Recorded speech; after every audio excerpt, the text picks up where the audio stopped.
Le printemps de cette année-là arriva tôt. À peine le mois de mars débuta-t-il que, regardez, la neige était absente. Une scène inhabituelle pour ces lieux. Des flaques partout, même de l'herbe émergeait par endroits. Bientôt, les oiseaux migrateurs, comme s'ils sentaient la chaleur, firent leur apparition. Les éperviers planent déjà, disaient les anciens en regardant les prédateurs planer dans le ciel. Et là, ils discutaient de la rapidité avec laquelle tout change dans le monde. La faute en incombe au réchauffement climatique. Qu'est-ce que c'est? Eh bien, si l'oiseau rentre chez lui plus tôt que prévu, les scientifiques ne mentent pas. Quelque chose change vraiment dans la nature, et clairement pas pour le mieux. Les anciens aiment parler en général, semer la peur. Mais les jeunes n'ont pas le temps d'écouter, ils doivent travailler. Dans un petit village, après l'engourdissement hivernal, une vie pleine d'agitation, typique du printemps à campagne, reprenait. Samuel était rentré dans son village natal il y a 6 mois. La ville ne lui plaisait pas, trop bruyante, étouffante, et il fallait beaucoup d'argent. Mais où le trouver? Il ne gagnait pas grand-chose à l'atelier de réparation automobile. Et ce qu'il gagnait, il le dépensait pour la nourriture et le logement, et sa maison lui manquait. Surtout que sa mère était seule là-bas, vieille et déjà malade. Il la quittait avec un cœur lourd. Comment se débrouillerait-elle sans lui? Puis, sa mère lui annonça une nouvelle joyeuse. Un fermier était apparu chez eux, avait réparé les bâtiments de la ferme abandonnée, amené quelque équipement, et apparemment, y allait semer les champs au printemps. Il cherchait des hommes, des travailleurs. Peut-être que tu reviendras, mon fils? Tu es un excellent mécanicien, ton père t'a bien appris. Tes connaissances seront sûrement utiles, demanda timidement Emma. Je vais y réfléchir, maman, promit Samuel. Honnêtement, il voulait crier tout de suite. Oui, bien sûr. Il y avait juste un problème. Mélanie. Son amour. C'est ce qui le retenait en ville. Il y avait rencontré Mélanie il n'y a pas si longtemps. Mélanie travaillait comme serveuse dans un café près de l'atelier où travaillait Samuel. Les amoureux rentraient ensemble du travail chaque soir. Au début, Samuel accompagnait Mélanie jusqu'à chez elle, où elle louait une chambre chez une vieille femme acariâtre, puis il partait vers sa résidence. Des conversations légères, des blagues, des baisers, tout était si doux. Mais dans la tête de Samuel, l'idée de revenir dans son village natal était solidement ancrée. Un jour, un soir d'automne, il demanda à Mélanie. « Viendras-tu avec moi au village ?»« Je viendrai, » répondit Mélanie sans hésitation. Samuel fut légèrement déconcerté, puis se réjouit. Cela signifiait qu'il n'avait pas fait erreur dans le choix de sa petite amie. Elle l'aimait, puisqu'elle était prête à le suivre jusqu'au bout du monde. Mélanie avait vraiment beaucoup aimé Samuel, et elle craignait tellement qu'il disparaisse. Mais le village ne l'effrayait pas. Elle y avait grandi elle-même. Vrai, à 16 ans, elle avait dû quitter son village natal après la mort de sa mère. Il n'y avait plus que son beau-père, qui buvait beaucoup, et après avoir bu, essayait de s'approcher de la pauvre fille. C'est ainsi que Mélanie partit en ville. Elle réussit à entrer dans une école de couture, et elle obtint même une place en internat. Mais après la fin de l'école, ils la laissèrent à la dérive. Et où pouvait-elle s'installer dans une grande usine de couture en ville? Mais pour des miettes. Elle ne voulait pas non plus aller travailler avec les couturières clandestines, elle savait que cela ressemblait à de l'esclavage. Alors elle décida de travailler dans un café. Là aussi, on ne lui payait pas des millions, mais au moins, ça lui convenait. Les chefs parfois, avec des produits invendus, pouvaient partager. Et ils nourrissaient généreusement la pauvre orpheline. Au début, Mélanie travaillait comme plongeuse, puis elle a progressé. Elle est devenue serveuse. Mélanie habitait chez la vieille femme, près du café. La moitié de son salaire allait pour la location de la chambre étouffante, mais Mélanie croyait que tout changerait un jour dans sa vie. C'est ce qui se passa lorsqu'elle rencontra Samuel. La vie s'est mise à briller de nouvelles couleurs. Pour lui, elle était prête à suivre n'importe où. Emma fut très surprise de voir son fils avec une fille. Même s'il laissait entendre que quelqu'un viendrait. Mais sa mère ne l'a pas compris, elle pensait qu'un ami qui avait également décidé de s'installer au village viendrait. Mais il s'est avéré qu'il était venu avec une fiancée. Elle est si gentille, accueillante et respectueuse. Dès la première rencontre, Emma commença à appeler Mélanie sa petite fille. Au début, Mélanie rougissait, était perdue. Après tout, elle avait une seule mère. Et voilà, une femme étrangère. Mais bientôt, elle s'habitua à Emma, et elle devint comme une fille pour elle. Elle appelait elle-même Emma sa mère. En février, ils ont célébré leur mariage et ont commencé à vivre à trois, partageant un bonheur commun. Samuel et Mélanie se demandaient pourquoi ils avaient décidé d'essayer de vivre en ville. La vraie vie, la voici, au cœur des steppes aux rares bosquets, même les tempêtes de neige étaient une mélodie agréable. Ce n'est pas comme le bruit incessant des rues de la ville. Puis arriva ce fameux mois de mars. On a proposé à Mélanie de travailler au club. C'était le seul endroit culturel du village qui n'avait pas encore fermé. À part le petit magasin. Dans ce village, la plupart des habitants étaient des personnes âgées. Quel divertissement pouvaient-ils avoir? Même aller au club pour le 8 mars ou le Nouvel An. Tout le monde discutait, et les travailleurs culturels organisaient des fêtes pour les enfants. Tout était fait de bon cœur. Il y avait une dizaine d'enfants dans le village, ce qui était assez pour leur petit village. Le matin, ils couraient vers la voiture qui les emmenait à l'école dans le village voisin. Le soir, en rentrant, ils se précipitaient au club, où ils apprenaient de nouvelles danses, des poèmes et des chansons. Auparavant, c'était Agatha, la directrice artistique, qui s'occupait d'eux. Mais ce n'était pas pour longtemps. Son fils l'avait emmené en ville. Oh, comme les gens étaient inquiets à ce moment-là. Ils craignaient que le club ne ferme. Puis quelqu'un a pensé à Mélanie. Il l'avait entendue chanter à son propre mariage. Et elle chantait vraiment bien. Ils lui ont parlé, puis ont informé les autorités locales qu'il y avait une personne prête à travailler. Ils ont donné leur accord. Pour les quelques sous qu'ils payaient au directeur artistique, il était plus facile d'embaucher quelqu'un que de fermer le club. Même si on le fermait, il faudrait quand même surveiller le bâtiment. Mélanie a accepté avec joie. Elle s'était produite dans son village pendant son enfance. Et ce n'était pas grave si l'argent n'était pas énorme. Il y avait leur propre jardin, un bon mari qui s'en sortait bien. Emma était également heureuse pour sa belle-fille. Elle était une personne importante dans le village, une travailleuse culturelle. Et Samuel ne s'y opposait pas. Pourquoi Mélanie devrait-elle rester à la maison toute la journée? Qu'elle travaille si elle le souhaite. Quant à lui, il s'était engagé auprès de ce fermier. Tristan était ravi d'avoir un gars compétent dans sa ferme. Il ne buvait pas, il s'y connaissait en mécanique. Samuel a reçu son propre tracteur tout de suite, un modèle étranger. Il y avait même la climatisation dans la cabine. Samuel était flatté d'une telle confiance. De plus, il jouissait d'une certaine autorité auprès des autres mécaniciens qui, voyant qu'il s'y connaissait en mécanique, cherchaient toujours à lui demander quelque chose, que ce soit professionnel ou non. Samuel aidait, réparait, donnait des conseils.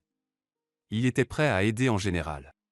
Oui, le printemps était harmonieux, rapide. Mars est passé inaperçu. Et voilà qu'avril comptait les jours. La neige avait fondu. Pas de pluie. Le soleil brillait, la terre s'asséchait, demandant de l'attention.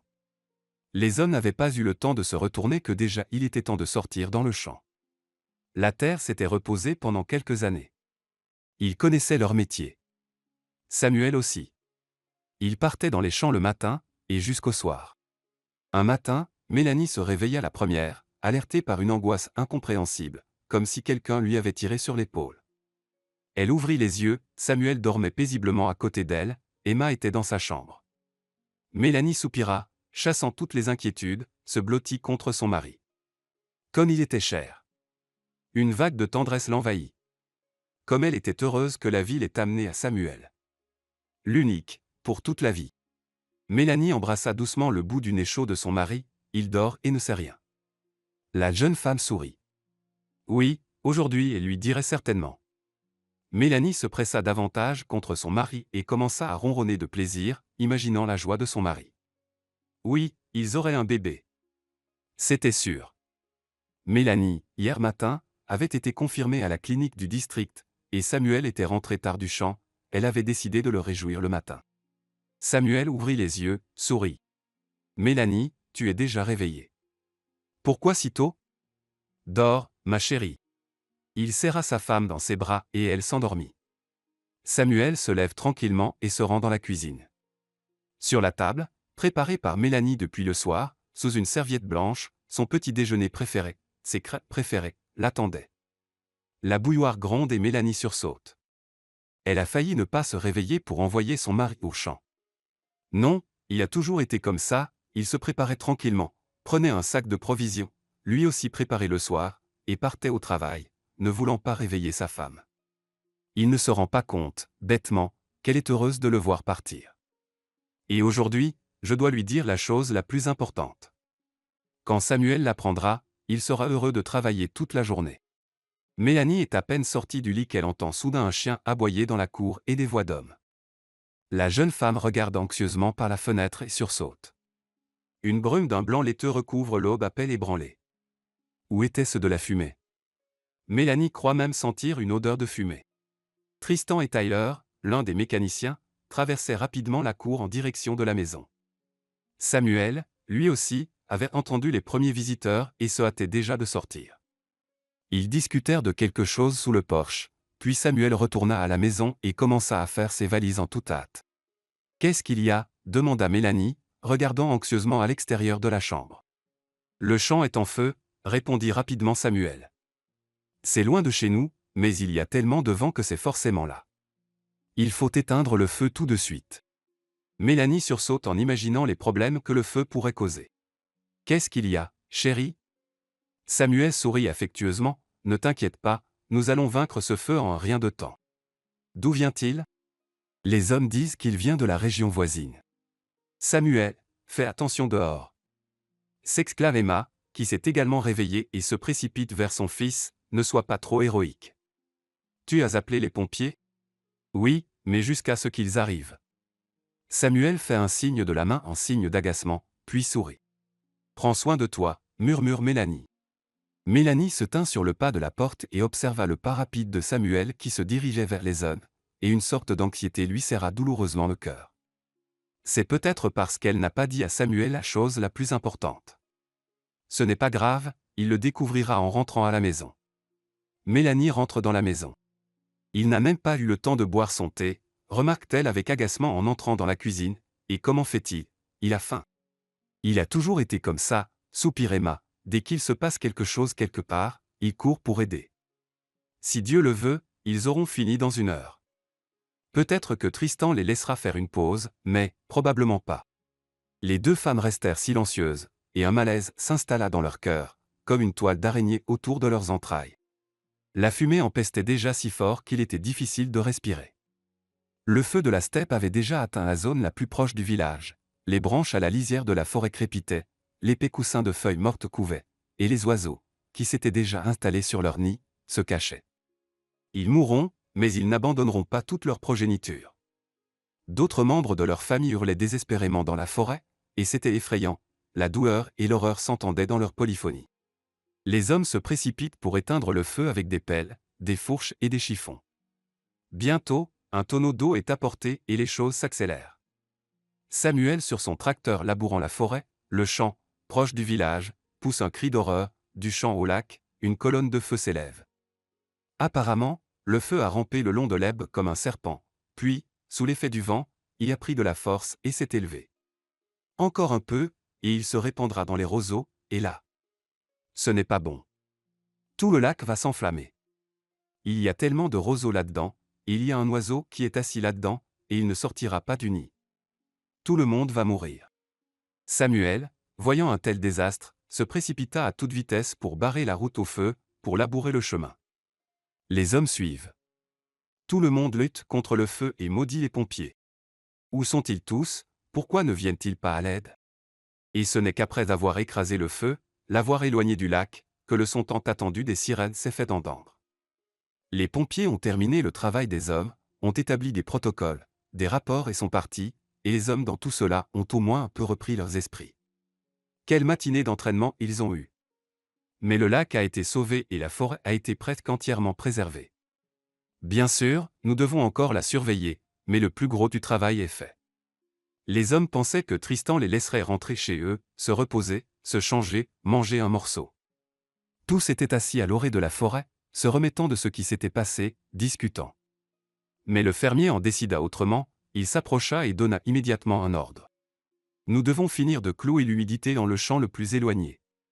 Cessez de vous asseoir, mettez-vous au travail, les gars.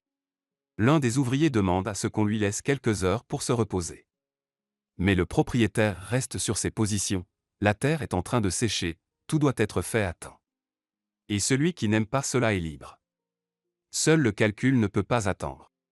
Allez, les gars, dit Samuel, le premier à se lever et à se diriger vers son tracteur, à quoi bon gagner du temps? Plus vite on commence, plus vite on finit. Le champ était immense. Tout le monde travaillait ensemble, mais nous avons terminé alors que le soleil se couchait déjà. Tout le monde était incroyablement fatigué, y compris Samuel. Il est rentré chez lui sur son tracteur, les yeux fermés, épuisé. Il roulait sur un vieux chemin de terre qui longeait la forêt jusqu'au village et qui était rarement emprunté. Comment a-t-il pu manquer ce tuyau? Un petit bout de tuyau rouillé, sorti de terre après l'hiver. Personne ne peut dire aujourd'hui d'où il vient. Samuel était très fatigué, le tracteur roulait et il était pressé de rentrer à la maison pour retrouver sa femme bien-aimée et un délicieux dîner préparé par sa mère.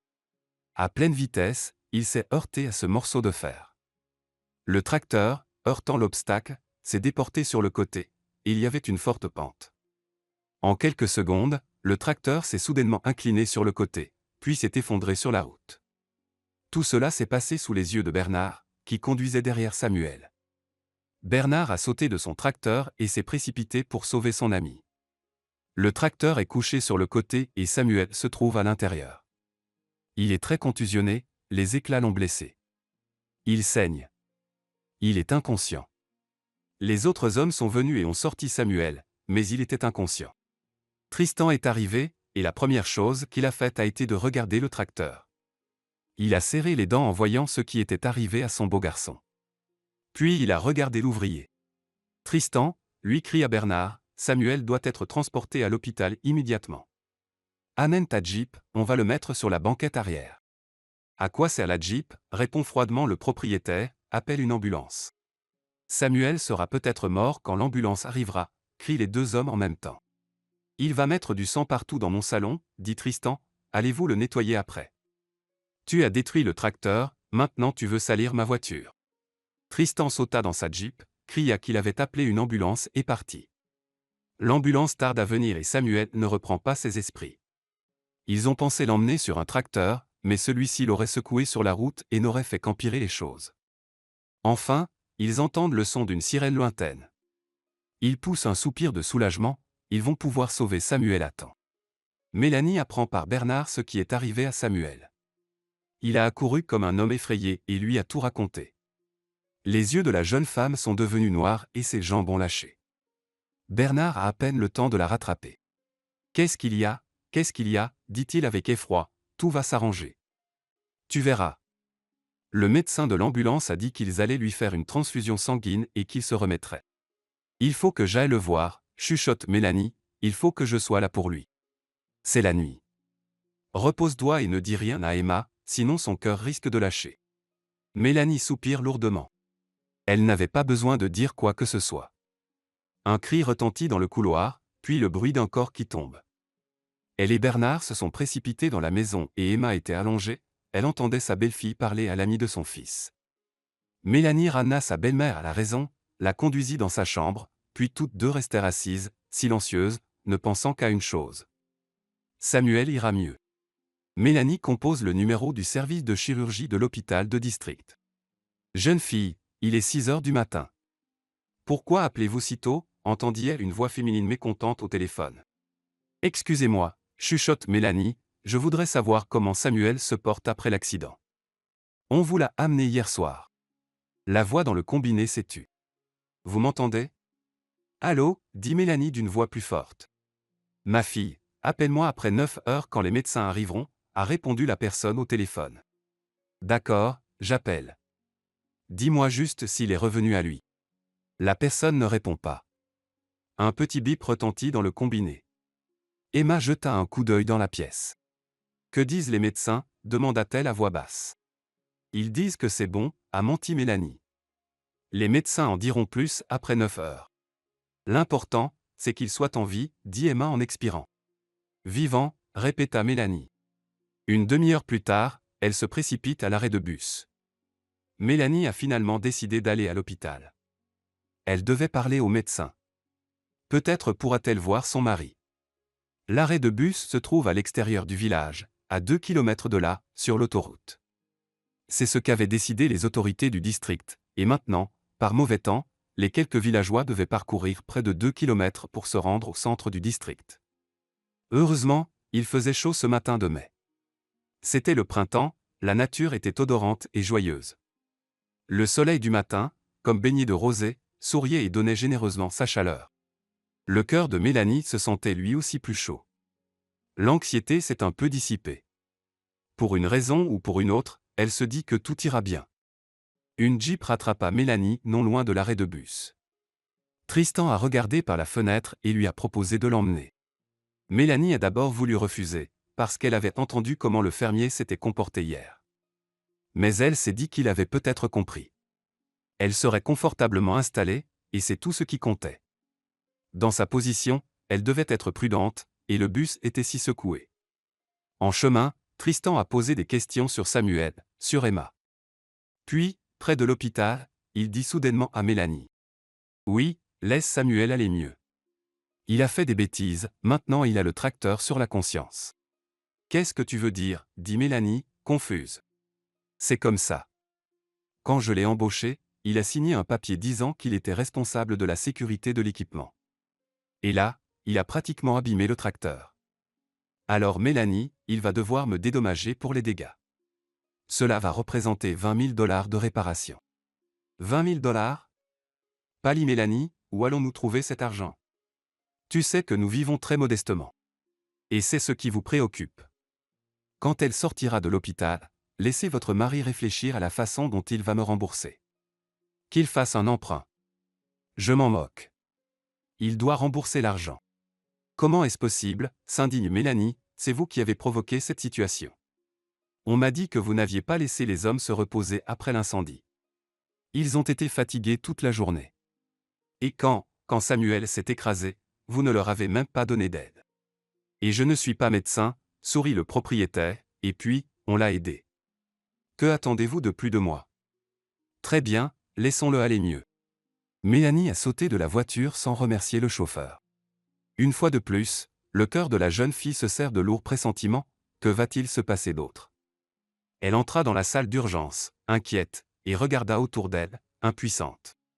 Le gardien s'approcha d'elle et la regarda d'un air interrogateur. « Oui, je dois m'enquérir de l'état d'un patient. »« Demandez donc à l'infirmière de garde, » lui dit l'homme en hochant la tête d'un air compatissant et en la conduisant dans un petit bureau. Là, à la table de travail, était assise une femme aux proportions énormes, qui mangeait du poulet fumé avec appétit. Pour une raison inconnue, sa vue mit Mélanie mal à l'aise. Une nausée désagréable lui monta à la gorge.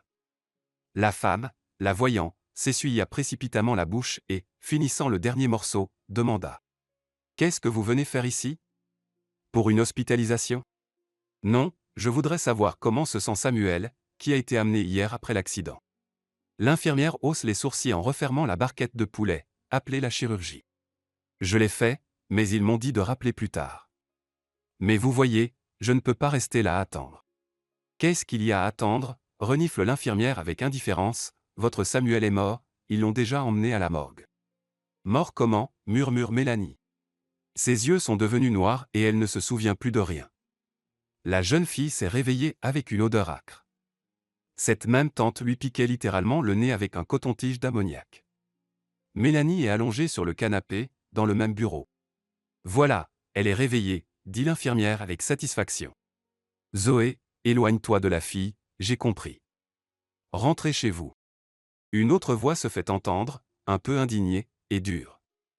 C'est alors que Mélanie aperçoit une autre femme en robe de chambre. Probablement un peu plus âgée qu'elle. Elle lui a demandé comment elle se sentait et l'a aidée à se lever. Elles sont sorties prendre l'air. Vous pardonnerez à ma collègue son indélicatesse. Zoé l'a dit sans réfléchir. Est-ce qu'on peut dire des choses pareilles aussi facilement? S'excuse la jeune fille, c'est juste un épuisement professionnel, je suppose. On ne ressent plus la douleur des autres. Mais cela ne l'excuse pas, bien sûr. Je suis désolée, c'est donc vrai. Samuel est mort, demande Mélanie, et les larmes jaillissent de ses yeux. Malheureusement, oui. Je ne peux pas vous donner les détails. Viens, on va se calmer un peu et je vais t'emmener chez le médecin. À ce moment-là, la jeune fille a reçu un coup de téléphone de quelqu'un. Son visage a changé. Elle était au téléphone, mais elle regardait toujours Mélanie. « Qui es-tu, Samuel ?» demanda-t-elle après l'appel. « Je suis sa femme. Le médecin-chef veut vous parler. Venez, je vais vous raccompagner. » Mélanie n'a pas compris où on la conduisait. Elle n'a pas écouté les paroles de réconfort. Comment est-ce possible? Hier encore, Samuel était là, bien vivant. Et puis il avait craqué et s'était enfui. Mélanie le voyait quitter la cour dans la brume de l'incendie qui approchait. Oh, si elle avait su hier. Elle l'aurait retardé, elle l'aurait empêché de sortir, elle aurait peut-être été blâmée, mais Samuel serait encore en vie. Mais pouvait-elle remonter le temps? Dans le bureau du médecin-chef, elle est accueillie par un petit homme en blouse blanche. Il passe son bras autour des épaules de la jeune fille et l'installe dans un fauteuil moelleux. La secrétaire apporte un verre d'eau. Le médecin-chef s'assied à côté d'elle. D'un air compatissant, il serre légèrement les paumes de Mélanie dans sa main. « Sois forte, ma chérie. C'est comme ça que ça s'est passé. Oui, la mort ne demande pas quand elle arrive. Et nous, les médecins, ne sommes malheureusement pas des dieux. On m'a dit que le médecin de l'ambulance avait promis que Samuel serait sauvé. Et puis ce matin, ils ont dit au téléphone aux urgences que tout allait bien. Le médecin de l'ambulance ne pouvait rien affirmer. Et au poste, c'est une stagiaire qui vous l'a dit. Elle n'avait pas le droit de dire de telles choses. Nous pensions vous appeler plus tard, mais vous êtes venu. Pardonnez à l'infirmière des urgences d'avoir manqué de tact, nous la punirons. Alors, qu'est-ce qui s'est passé? Répète Mélanie. Le médecin soupire, hésite comme s'il rassemblait ses idées, puis explique que Samuel a été amené pour une hémorragie interne massive. Ils avaient prévu de faire une opération de diagnostic au début, mais avant qu'elle ne commence, le patient est tombé malade et est mort sur la table d'opération. Tout s'est passé très vite. Nous n'avons rien pu faire pour l'aider. Le pathologiste vient de m'appeler pour me dire qu'il s'agissait d'un caillot de sang. L'hémorragie massive l'a fait bouger. Le caillot a obstrué le vaisseau et la mort a été instantanée, a déclaré le médecin. Vous comprenez, nous étions impuissants dans cette situation. Mélanie a écouté en silence et a pleuré, et le médecin a dit quelque chose, tout en lui serrant doucement la main. Puis il lui a proposé de lui faire une sorte d'injection de sédatif. Je ne devrais probablement pas, se souvient Mélanie, je suis enceinte. Le médecin secoue la tête et soupire lourdement, pauvre fille. Tu dois t'accrocher, il faut que tu sois encore plus forte maintenant. Essaie de penser d'abord au bébé, et ensuite les problèmes s'estomperont un peu. Ensuite, il a demandé à Mélanie dans quelle voiture elle s'était rendue à l'hôpital et lui a proposé une voiture de fonction pour qu'elle puisse rentrer chez elle. La jeune fille acquiesce. Elle n'avait pas à force d'aller à la gare routière. Essayez de vous reposer, lui a-t-il conseillé en installant soigneusement Mélanie dans la voiture de fonction. Rentrez chez vous, dormez un peu et, lorsque le temps sera écoulé, n'oubliez pas de vous inscrire à notre clinique prénatale. Le médecin était très attentionné. Il compatissait sincèrement avec la jeune fille et semblait faire de son mieux pour soulager au moins un peu sa douleur. Et Samuel? Quand est-ce qu'on peut venir le chercher? Répond Mélanie, qui a déjà repris ses esprits dans la voiture. Le corps peut être récupéré à la morgue cet après-midi et les papiers seront prêts. Y a-t-il quelqu'un d'autre pour s'occuper de l'organisation des funérailles? Le médecin-chef lui touche doucement le bras. Vous ne devriez pas avoir à vous occuper de tout vous-même. Samuel n'a plus qu'une vieille maman, sanglote Mélanie, personne d'autre. Eh bien, je vois. Vous essayez de garder votre sang-froid après tout. Il a claqué la portière de la voiture et s'est dirigé d'un pas vif vers l'hôpital. Mélanie fixa son dos et une pensée lui traversa l'esprit. Quel bon médecin! Pas comme cette grosse femme dans la salle d'attente. Quel est le nom du médecin-chef? Elle n'a pas demandé. Ou bien l'avait-il dit et elle ne s'en souvenait pas? De toute façon, qu'importe son nom? Pendant tout le trajet jusqu'au village, Mélanie a pleuré en silence. Le chauffeur se taisait, regardant la route d'un air maussade. Emma se tenait devant la maison. La vieille femme s'appuyait sur un bâton noué au lieu d'une canne et attendait de voir ce que sa belle-fille allait dire. Sa mère comprit tout de suite à son regard qu'il s'était passé quelque chose de terrible. Ce n'est que lorsque Mélanie lui a dit « Samuel est mort ». Emma est tombée raide morte, le cœur de sa mère ne l'a pas supporté. Bernard s'est occupé de l'organisation des funérailles de Samuel et d'Emma. Tout le monde a participé financièrement, sauf Tristan.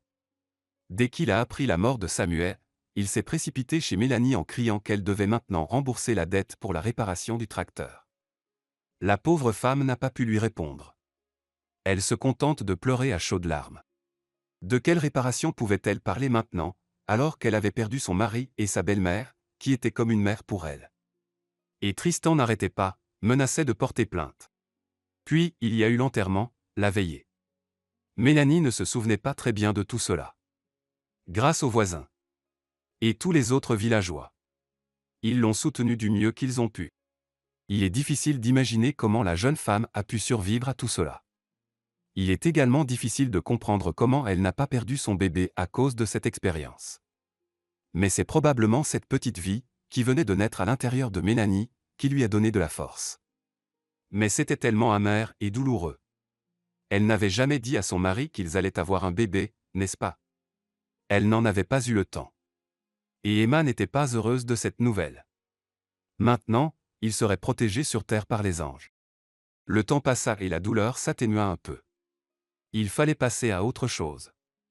Mélanie réfléchit longtemps à ce qu'elle devait faire. Peut-être quitter le village. Mais où? Son beau-père ne serait pas content de la voir partir. Et elle ne voulait pas retourner dans sa ville natale. Elle n'avait pas d'autre endroit sur terre que ce village, où elle pourrait se mettre à l'abri de toutes les difficultés et donner naissance à son enfant en toute tranquillité. Et seul le peu scrupuleux Tristan venait presque tous les jours lui rappeler son devoir. Mélanie ne comprenait sincèrement pas pourquoi elle devait payer quelque chose. Une fois, elle a même tenté de menacer le fermier d'aller à la police. Ce à quoi il s'est contenté de rire. Allez à la police? Allez-y. Mon gendre est le chef de la police. Ils s'occuperont de vous. Mais d'où venez-vous? Tu t'es peut-être enfui de ta ville. Et peut-être que vous avez fait ce que vous faisiez là-bas. Qu'est-ce que vous racontez comme bêtises, s'indigne Mélanie. Peut-être des bêtises. Et mon gendre trouvera bien une affaire à te mettre sur le dos. Alors tu ne bouges pas et tu ne fais pas un geste. Et cherche l'argent, lui dit Tristan. C'est alors qu'il s'est présenté chez elle à la fin du mois de mai. J'ai réfléchi, dit-il en s'installant dans le fauteuil préféré d'Emma, j'ai une proposition à lui faire. Quel genre de proposition? Demanda Mélanie avec prudence. Tu as de quoi te réjouir, dit le fermier en ricanant d'un air lubrique, en gros, tu vas travailler pour éponger les dettes de ton mari. Vous avez perdu la tête, s'indigne Mélanie, sortez de chez moi. Écoutez, ne vous battez pas. C'est moi le propriétaire, après tout. C'est ma terre, mon village. Je fais ce que je veux. Et si tu t'y opposes, ta maison peut soudain prendre feu. C'est ce qui arrive. L'installation électrique a brûlé, et tout ça, Tristan sourit effrontément, d'accord, je t'aime bien. Tu deviens un peu grosse, quand même.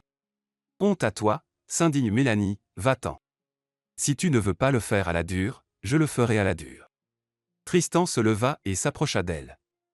Mélanie se plaqua contre le mur. Le fermier l'a attrapée et l'a poussée sur le canapé. S'il vous plaît, non, je suis enceinte, s'écria-t-elle. Tristan est interloqué, pourquoi as-tu gardé le silence? Personne ne le sait au village. Samuel n'est-il pas un enfant ou quelque chose comme ça? Mais qu'est-ce que ça peut me faire? Ta position ne me dérange pas du tout. On ne sait pas comment tout cela se serait terminé, mais à ce moment précis, Mélanie Bernard passe devant la maison. Sans réfléchir, le jeune homme a sauté par-dessus la clôture, s'est précipité dans la maison et, d'un coup puissant, a envoyé le fermier dans le coin le plus reculé de la pièce.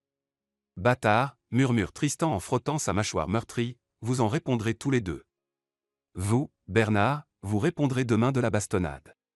Je vais faire un rapport sur toi, s'écrie Mélanie en larmes. Écris ce que tu veux, imbécile, dit finalement le fermier, et il quitta la maison en claquant la porte. Mélanie et Bernard restèrent longtemps assis à se demander ce qu'ils allaient faire. Comme promis, Bernard ne travaillait plus pour le fermier. Il se rendait désormais tous les jours au centre de quartier. Il y a trouvé un emploi dans une entreprise de transformation du bois. Tous les autres hommes continuaient à travailler pour Tristan. Bernard s'est rendu compte que dans cette situation aussi, tout le monde se tairait, ne soutiendrait pas Mélanie. Non pas parce qu'ils ne la croyaient pas, mais parce qu'ils avaient peur de se retrouver sans moyen de subsistance. Mélanie, pourquoi ne pas déménager avec toi dans le centre du quartier? Propose Bernard, loin de ce salaud. Nous prendrons un appartement et nous vivrons ensemble. Bernard aimait bien Mélanie, et depuis quelque temps, il osait lui parler. L'occasion se présentait. Merci Bernard, mais je ne peux pas faire ça. Je ne t'aime pas. Tu es un très bon ami, c'est tout. J'aime Samuel. Mais il est parti. Et tu dois passer à autre chose. Je suis enceinte. Bernard, en entendant cela, a regardé Mélanie avec surprise, puis s'est soudainement agenouillé devant elle, et a chuchoté. Mélanie, chérie, c'est merveilleux. Samuel va avoir un fils. Je l'élèverai comme j'élèverai le mien et je ne te reprocherai jamais rien. Fais-moi confiance. Bernard, tu es un homme bon.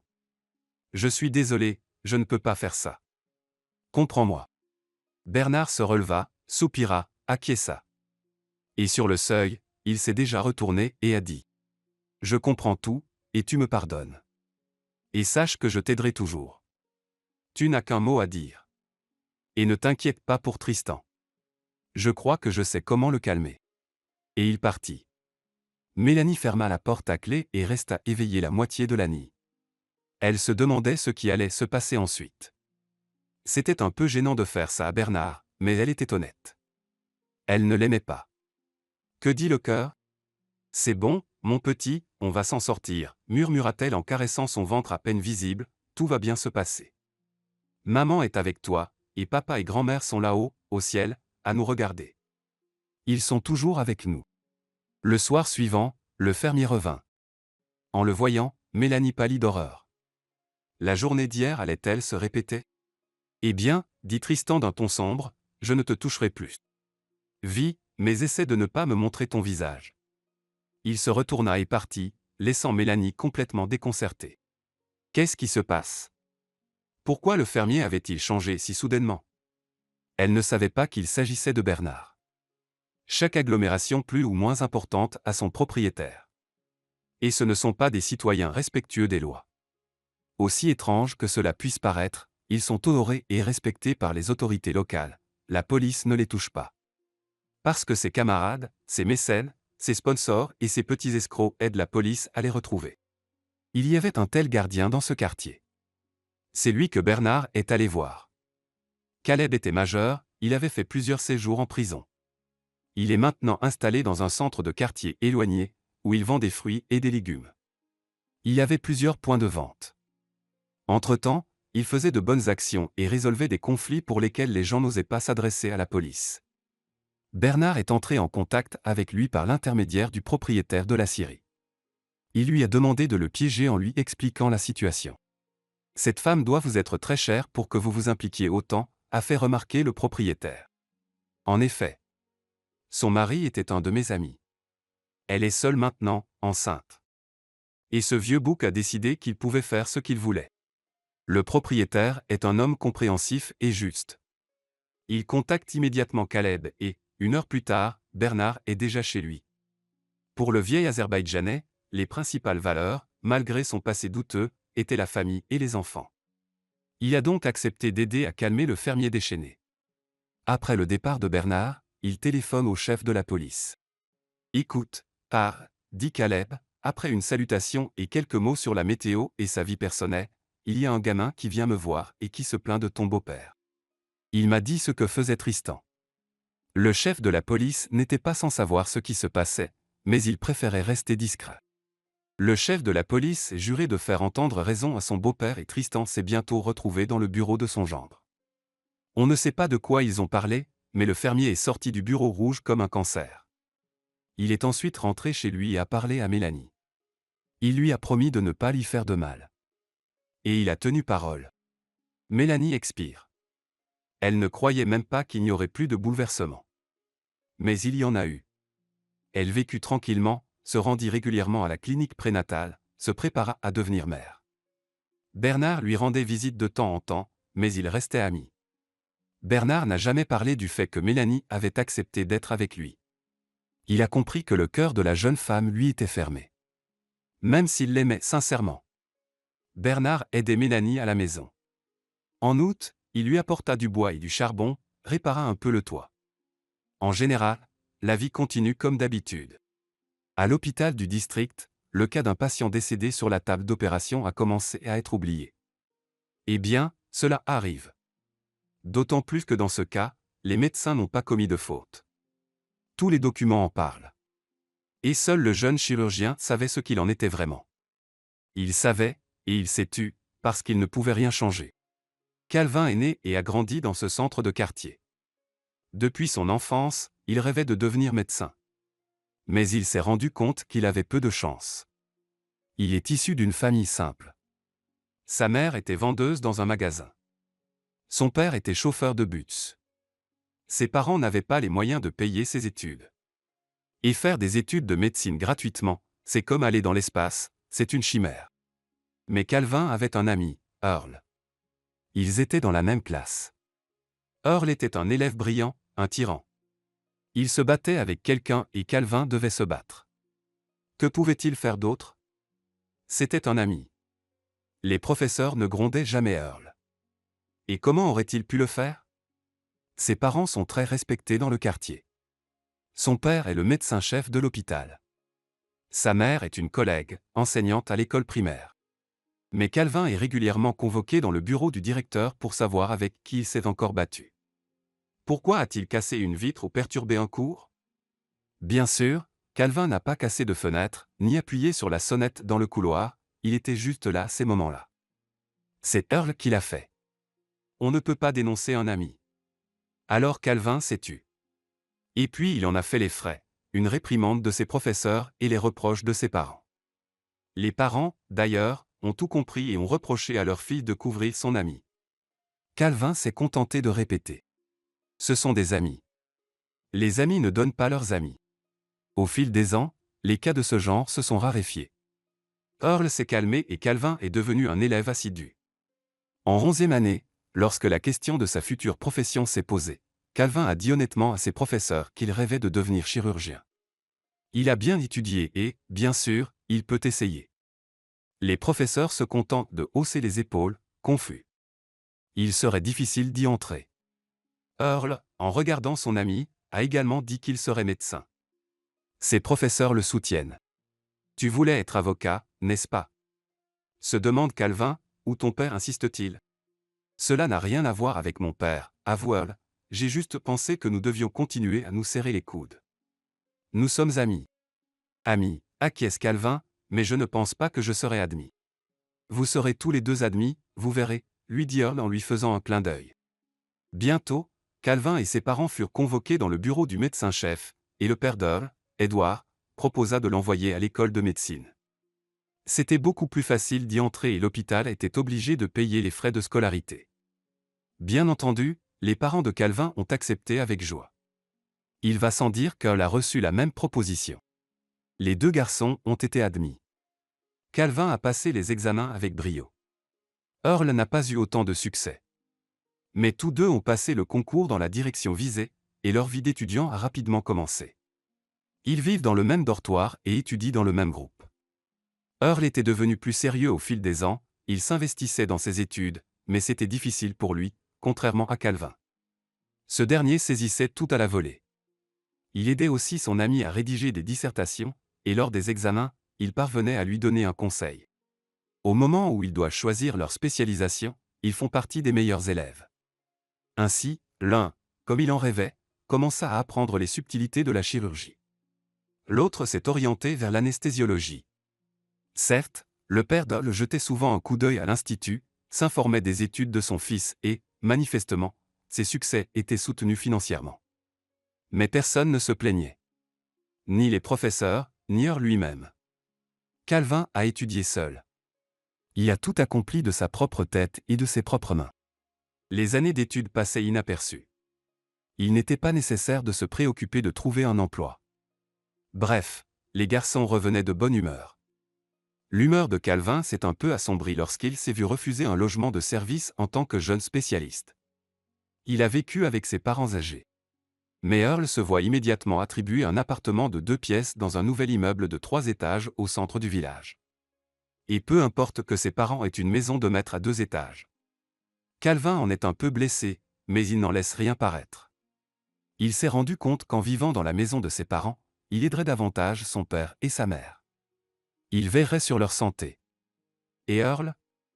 Il n'y a pas de comparaison possible. Le médecin-chef ferait tout pour son fils. C'est ainsi que la journée de travail a commencé. Il s'est avéré que la charge de travail du service de chirurgie était décente. Même s'il s'agit d'un village, les gens ont toutes sortes de problèmes. Calvin pratiquait des opérations simples et d'autres plus compliquées. Il n'avait pas peur des défis. Earl, lui, l'était. Mais il avait de la chance. Il avait un partenaire dans le service, l'anesthésiste Gerald, déjà médecin depuis des années. Calvin était le seul chirurgien du service. La charge de travail était énorme, mais Calvin n'avait pas l'habitude de se plaindre. Un autre chirurgien est attendu prochainement. Ce n'est pas grave, il peut s'en charger, il sera patient. Ce soir de printemps, un jeune homme est amené en ambulance après un accident. On lui a dit qu'il s'était renversé dans un tracteur. Contusions multiples, fractures, hémorragie interne présumée. Un diagnostic immédiat s'impose. Calvin a immédiatement alerté le médecin-chef. Nous aurons peut-être besoin d'une ambulance aérienne, c'est un patient lourd. Édouard était joyeux ce soir-là. Sa femme fêtait son anniversaire dans un restaurant avec de nombreux invités. Le médecin-chef a écouté le médecin et lui a dit : « Ne paniquez pas prématurément. Au début, essayez de vous débrouiller seul. Et là, on verra. » Une autre difficulté se présente. Le soir même, l'anesthésiste Gerald est victime d'une crise d'hypertension et se retrouve sous perfusion dans la salle de thérapie voisine. Il fallait immédiatement faire appel à Earl. Le médecin-chef se crispe. Laissez Gerald travailler. Sa tension artérielle est de 220 sur 180. Quel genre de travailleur est-il, objecte Calvin. Envoyez Collier à l'hôpital. Il est déjà ivre. Comment a-t-il pu, s'indigne Calvin, il savait que Gerald ne se sentait pas bien cet après-midi. Je lui ai demandé de ne pas boire, pour le soutenir si quelque chose arrivait. Je suis le médecin en chef et c'est moi qui décide qui doit se reposer et qui doit travailler. Earl a un jour de repos bien mérité. Il a un jour de congé et je ne sais même pas ce que c'est, s'emporte Calvin. Mais ça n'a plus d'importance maintenant, un homme peut mourir. Dans ce cas, appelez l'armée de l'air, nous avons besoin d'une opération d'urgence. D'accord, Earl sera là dans un moment. Mais il a bu. Il y a un demi-verre de vin, je l'autorise. Et bientôt, Earl arriva à l'hôpital. Il fronçait les sourcils, était en colère et passablement ivre. Vous allez faire une anesthésie dans cet état, s'exclame Calvin, je ne le permettrai pas. Je ne te comprends pas, sourit Earl en se préparant à l'opération. Tu as un anesthésiste, tu n'as pas d'anesthésiste, tu n'as pas d'anesthésiste, tu n'as pas d'anesthésiste. Vous faites ce que vous voulez. Il s'apprête à quitter le service lorsque le médecin-chef apparaît. Lui aussi en colère et ivre. Vous avez gâché toute la fête, dit-il à Calvin d'un air furieux, Sanaviation. Tu sais combien ça coûte. Mais c'est un cas grave, objecte Calvin. Allons au fond des choses. Earl, occupe-toi du patient, ordonne le médecin-chef, avant de se tourner vers Calvin, va te préparer pour l'opération. Calvin se rend compte qu'il est pris au piège. D'une part, il était urgent de sauver le patient, et d'autre part, comment permettre à un collègue ivre de travailler. Mais finalement, c'est le médecin-chef qui est responsable de tout, et Calvin se rend au bloc opératoire. Le patient est déjà sur la table. Earl l'avait anesthésié. Il suffit de l'inciser, dit-il en souriant, il est de toute façon hors d'état de nuire. Imbécile, lui dit simplement Calvin, regarde les signes vitaux. C'est à ce moment-là que la machine émet un signal sonore désagréable. Le cœur du patient s'est arrêté. Toutes les mesures de réanimation ont été prises, mais le cœur n'a pas pu être remis en marche. Par la suite, alors que Calvin était assis par terre, désespéré, juste devant la table d'opération, le médecin-chef est entré dans la salle d'opération. Il jette un coup d'œil à son fils endormi à la fenêtre, puis lance un regard noir à Calvin. C'est votre faute, siffle le médecin, vous avez mis le patient en danger.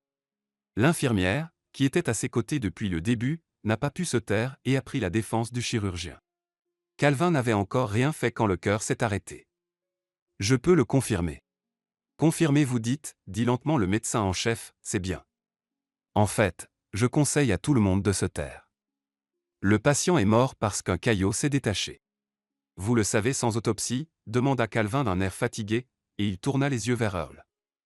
Je pense qu'il y a eu une erreur dans l'anesthésie. Taisez-vous, siffla le médecin-chef, si vous voulez rester dans la profession, n'osez même pas penser cela. Mon fils n'est coupable de rien, vous comprenez. Et si vous résistez, on vous accusera de tout, et votre infirmière aussi. Vous voulez voir si ça marche? Et il est parti avec son fils. Calvin s'assit ainsi à côté du patient mort, le regard fixé sur un point. Ruth, c'est la première fois que je suis confronté à un décès, dit-il lentement, vous ne pouvez pas savoir à quel point c'est difficile. C'est aussi difficile de réaliser que cela aurait pu ne pas arriver. L'infirmière soupire, il a un ami au ministère régional. Calvin, ne disons rien. Nous n'avons rien fait. Si tout se sait, ce sera sans nous. Sinon, nous n'aurons plus de vie. Tu crois que c'est le cas, sourit Calvin, le pathologiste écrira ce qu'il faut. Tu l'as déjà compris. Comment suis-je censé continuer à travailler ici?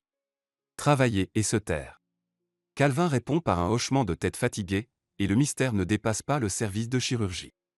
Les proches du défunt ont cru les médecins, et personne n'a cherché à savoir ce qu'il en était. Le patient est mort, ça arrive. Chaque médecin a malheureusement son petit cimetière.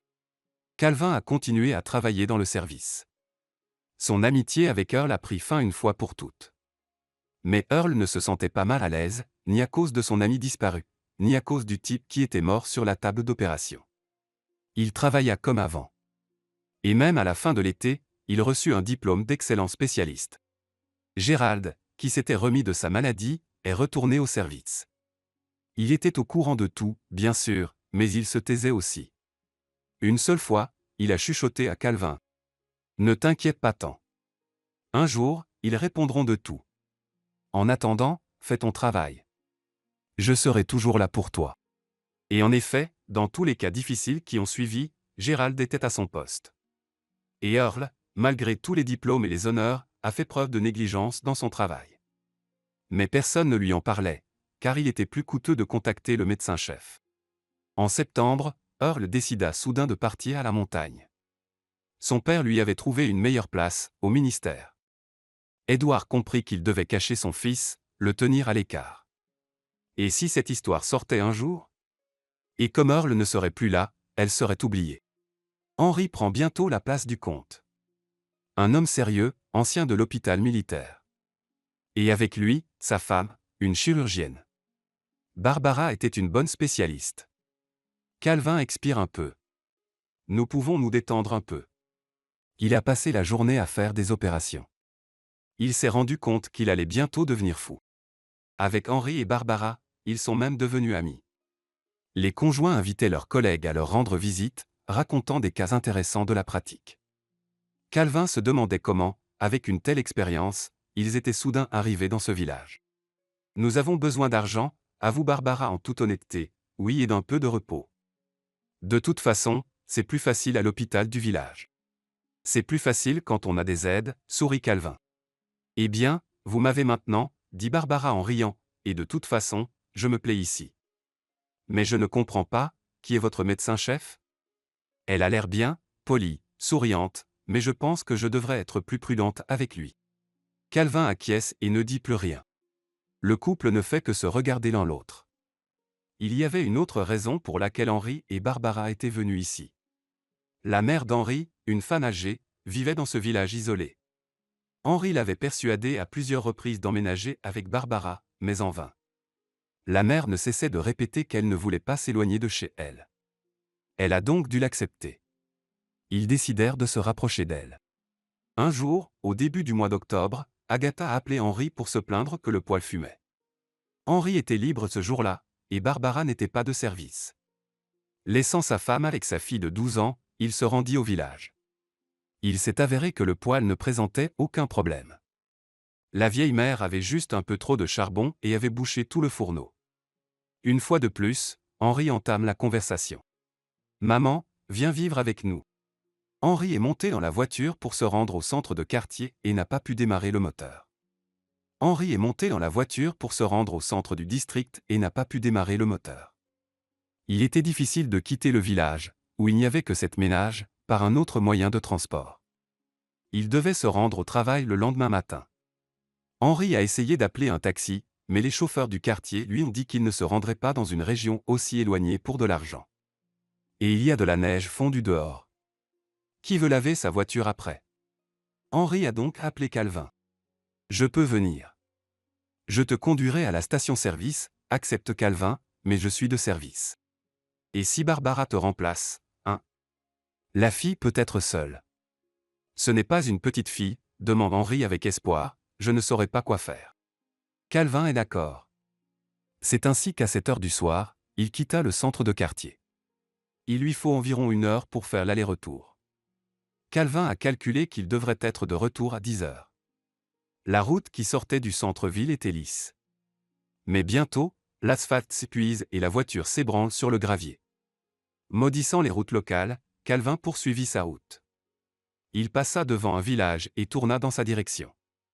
Il serait plus rapide de se rendre à l'endroit où vivait la mère d'Henri. C'est alors qu'il aperçoit une jeune femme qui se dirige vers le village. Longeant avec précaution les flaques d'eau, elle caressait doucement son énorme ventre. Calvin décide de s'arrêter. « Jeune femme, je vous dépose », propose-t-il en ouvrant les portes, montez dans la salle de traite.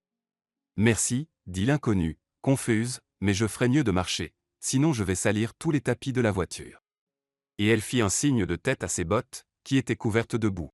« Je le ferai », dit Calvin en souriant, « asseyez-vous. » « Et comment votre mari vous laisse-t-il partir dans cette position ?» La femme ne répondit rien, se contentant de soupirer, puis d'acquiescer et de s'asseoir soigneusement dans le salon. « D'où venez-vous si tard » demanda Calvin lorsqu'ils atterrirent. « Oui, du Buttes. J'avais un rendez-vous au centre de santé aujourd'hui, répondit-elle. « Oui, ce n'est pas un voyage facile, dit Calvin en secouant la tête. Son compagnon de voyage ne répondit rien, se contentant de hocher à nouveau la tête. Ils atteignirent bientôt la vieille maison que la jeune fille leur avait indiquée. Après l'avoir remerciée, elle descendit et se dirigea vers la cour. Calvin s'éloigna et, après quelques mètres, il se rendit compte que quelque chose était arrivé à la roue. Il est sorti et a jeté un coup d'œil. La roue était crevée. Une récente compagne de voyage qui se tenait près de la cour, observant les actions de Calvin, lui a crié « Tu as quelque chose qui ne va pas. » « J'ai une roue crevée », lui a crié Calvin, « mais ce n'est pas grave, je vais la réparer. » Il prend la roue de secours, le cric, et bientôt le travail est fait. Calvin met le pneu crevé dans le coffre et regarde ses mains, perplexe. Comment allait-il les nettoyer maintenant? Il n'a pas remarqué qu'un nouveau compagnon de voyage s'approchait de lui. Elle lui propose d'aller chez moi, de se laver et de prendre un thé, car tu dois être fatigué. Vous devez être fatigué. Merci, mais je dois y aller, répond Calvin, gêné, un collègue m'attend. Il a attendu plus longtemps, et il attendra encore un quart d'heure, sourit la femme. Rentrons à l'intérieur, où vas-tu aller avec des mains aussi sales?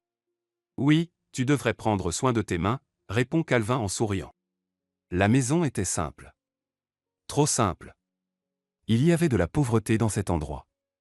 La vieille cuisinière, bien que proprement blanchie à la chaux. Une vieille table de cuisine recouverte d'une toile cirée craquelée. En se lavant le visage, Calvin se rendit compte que la femme vivait seule. Une seule brosse à dents trône sur une étagère. Il n'y a que les shampoings de la femme. Pendant ce temps, la femme fait chauffer la bouilloire et sort de la confiture. « Essayez-la » dit-elle en souriant à Calvin, « je l'ai faite moi-même pour la première fois cette année, de la confiture de fraises. »« Oh non, je vais quand même essayer. »« Essayez, s'il vous plaît, » dit-elle à contre-séhure, « je dois vous remercier pour votre aide. »« D'accord, » dit Calvin. Pour une raison ou pour une autre, il se sentait désolé pour cette jeune et douce future maman, qui vivait seule dans une région aussi isolée. « Alors, tu dis fraise?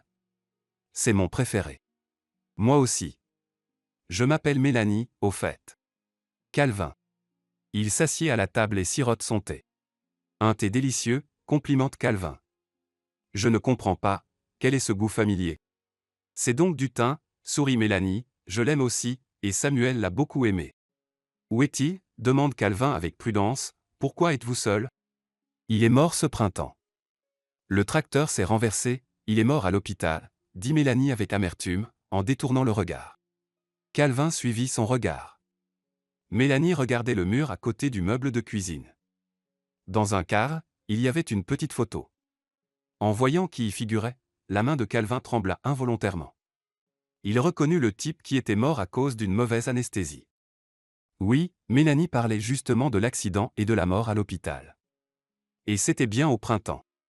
C'est votre mari ? Demande Calvin à voix basse.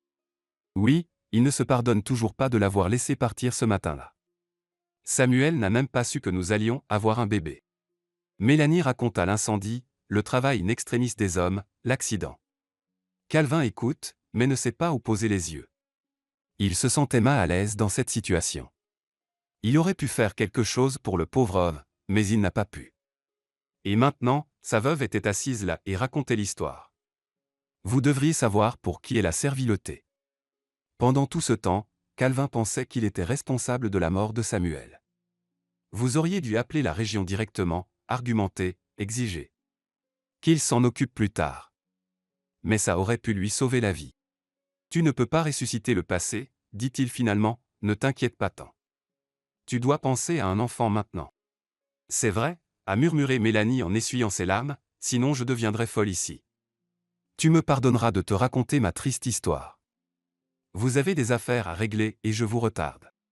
Oui, j'y vais, fit Calvin d'un signe de tête distrait, vous tenez bon. Et voilà le truc. Je te laisse mon numéro de téléphone. Tu m'appelles s'il se passe quelque chose. Qu'est-ce qui pourrait t'arriver ? Eh bien, si tu tombes malade. Je peux venir et t'emmener à l'hôpital. Merci, mais je pense que je peux me débrouiller. J'ai l'habitude de résoudre mes propres problèmes. La vie me l'a déjà appris. Calvin écrit encore son numéro de téléphone sur un bout de papier, la remercie pour le délicieux thé et la confiture, et sort d'un pas vif. En se retournant vers la voiture, il aperçoit par la fenêtre la silhouette mince de Mélanie qui épouse son énorme ventre. Une nouvelle vague de honte l'envahit. Pendant tout le trajet, il réfléchit mentalement. Finalement, il décida qu'il reviendrait un jour pour l'aider dans ses tâches ménagères. L'hiver arrive bientôt, il y aurait peut-être quelque chose à réparer dans la maison. 2 jours passèrent. Et pendant tout ce temps, Calvin n'avait pas pu se sortir de la tête la rencontre avec la jeune veuve malheureuse. Comment va-t-elle ? Elle doit accoucher dans 1 mois et elle est toute seule, se rendit compte. Oui, il avait très envie d'aller la voir, et en même temps, il ressentait une grande culpabilité pour la jeune fille. Après tout, son mari était mort sous ses yeux. Finalement, pendant son jour de congé légal, il s'est décidé à le faire. C'était un samedi. Une journée ensoleillée, voire chaude pour un mois d'octobre. La voiture de Calvin était sur une route familière. Il conduisait maintenant plus prudemment, se souvenant de la roue crevée. Voici un village familier, la même vieille maison. Calvin s'arrêta devant le portail, sortit de la voiture et regarda dans la cour. Un chien dodu aboya, avertissant l'invité qu'il était le propriétaire. Il ouvrit le portail avec précaution, ne sachant pas si la chaîne du chien atteindrait le portail ou non. Un peu plus tard, Mélanie sortit du coin de la rue, un seau de carottes à la main. « Oh, bonjour, c'est toi », dit Mélanie un peu gênée.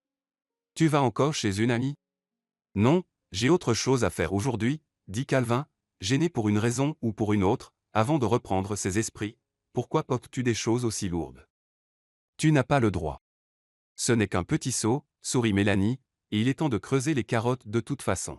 « Alors tu le fais toi-même ? » « Qui d'autre le ferait ?» dit Mélanie en haussant les épaules. « Dis-moi que tu as aussi fait les pommes de terre. » »« Non, les pommes de terre ont été aidées par les voisins, petit à petit, et je peux faire les carottes moi-même. »« Eh bien, donnez-moi le seau, ou le porter ? Tu en as d'autres ? » Calvin prend le seau et regarde la jeune fille d'un air interrogateur. Calvin ne lui a rien expliqué, il a simplement jeté les carottes à l'endroit indiqué par Mélanie. Il s'est ensuite dirigé d'un pas vif vers la remise, puis s'est arrêté. Mélanie essaya de l'aider, mais Calvin lui indiqua immédiatement une autre tâche. Il apporta un petit tabouret qui se trouvait près du tonneau d'eau, un seau. « Tiens, assieds-toi et trie le gros du petit. » Les seaux contenant les grosses racines se remplissent rapidement. Entre-temps, il discute avec Mélanie. Calvin lui a raconté une histoire de son enfance, comment lui et son ami grimpaient dans le jardin de l'école pour trouver des radis. Calvin regarde Mélanie assise sur le tabouret. Maintenant, à la lumière du soleil, il pouvait voir les jolies et légères taches de rousseur sur son visage.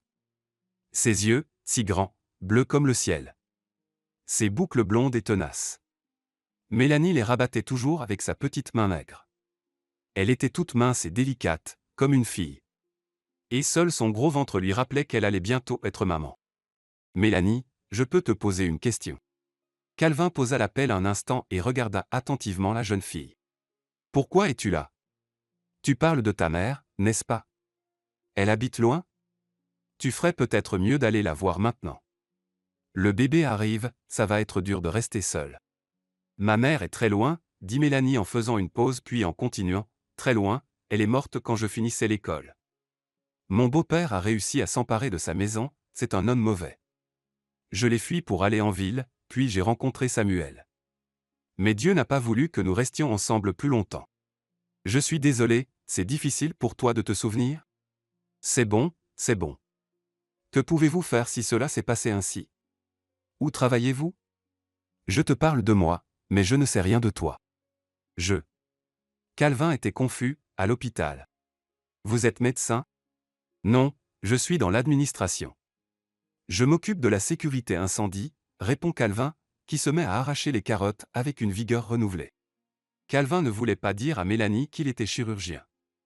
Après tout, elle ne manquerait pas de lui poser des questions sur l'affaire Samuel. Ce n'est pas lui qui a fait l'opération. Ce serait plus difficile de mentir. Sinon, ce n'est qu'un administrateur. Calvin aimait bien cette fille et ne voulait pas aborder des sujets désagréables. Êtes-vous marié? Demande simplement Mélanie. Non. Je suis désolé, je ne comprends pas, vous êtes un homme si respectable, et vous êtes seul. Il n'y a pas une fille décente dans votre hôpital. Il y a des filles, sourit Calvin, mais pas les bonnes. Je veux juste en rencontrer une, la bonne. Tu n'en as pas encore rencontré une. À l'institut, je pensais l'avoir rencontrée. Nous étions amis depuis longtemps, elle faisait partie d'un groupe parallèle. Puis elle a pensé que je n'étais pas prometteur. Elle s'est trouvée un fils de parents riches, elle vit en ville maintenant, elle l'a probablement épousé. Mélanie, consciente d'avoir touché un sujet sensible, se tait elle aussi. Une fois le travail terminé, Mélanie propose à Calvin d'entrer dans la maison pour prendre une collation. C'est comme si je savais que j'aurais des invités ce soir, avoue la jeune fille, j'ai fait une telle soupe. Ils ont dîné ensemble, puis il a remercié l'hôtesse et lui a dit au revoir. Calvin, je ne comprends toujours pas pourquoi tu es venu me voir. Ce n'était pas pour déterrer des carottes, n'est-ce pas? Mélanie le regarde dans les yeux. Je suis désolé, mais je ne comprendrai pas. Je voulais juste t'aider.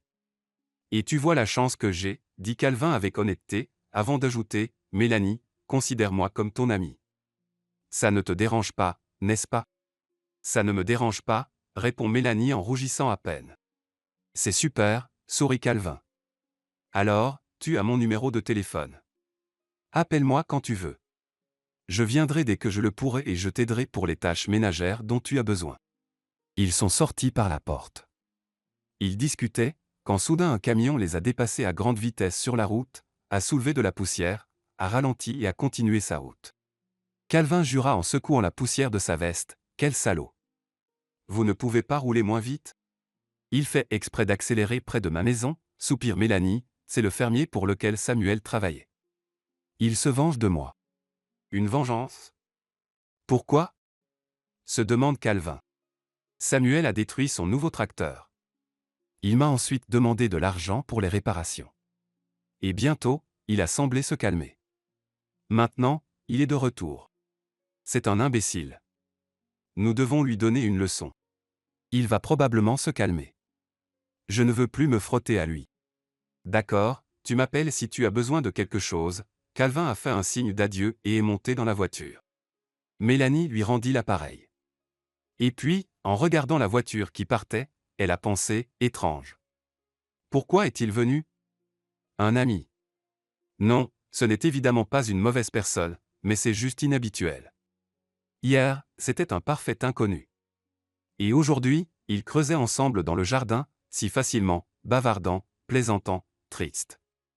Vraiment, d'une manière amicale. Et c'est mignon. Mélanie, en se caressant le ventre, est entrée dans la cour. Oui, étrange rencontre, étrange conversation. Comme si cet homme voulait lui dire autre chose, mais n'osait pas.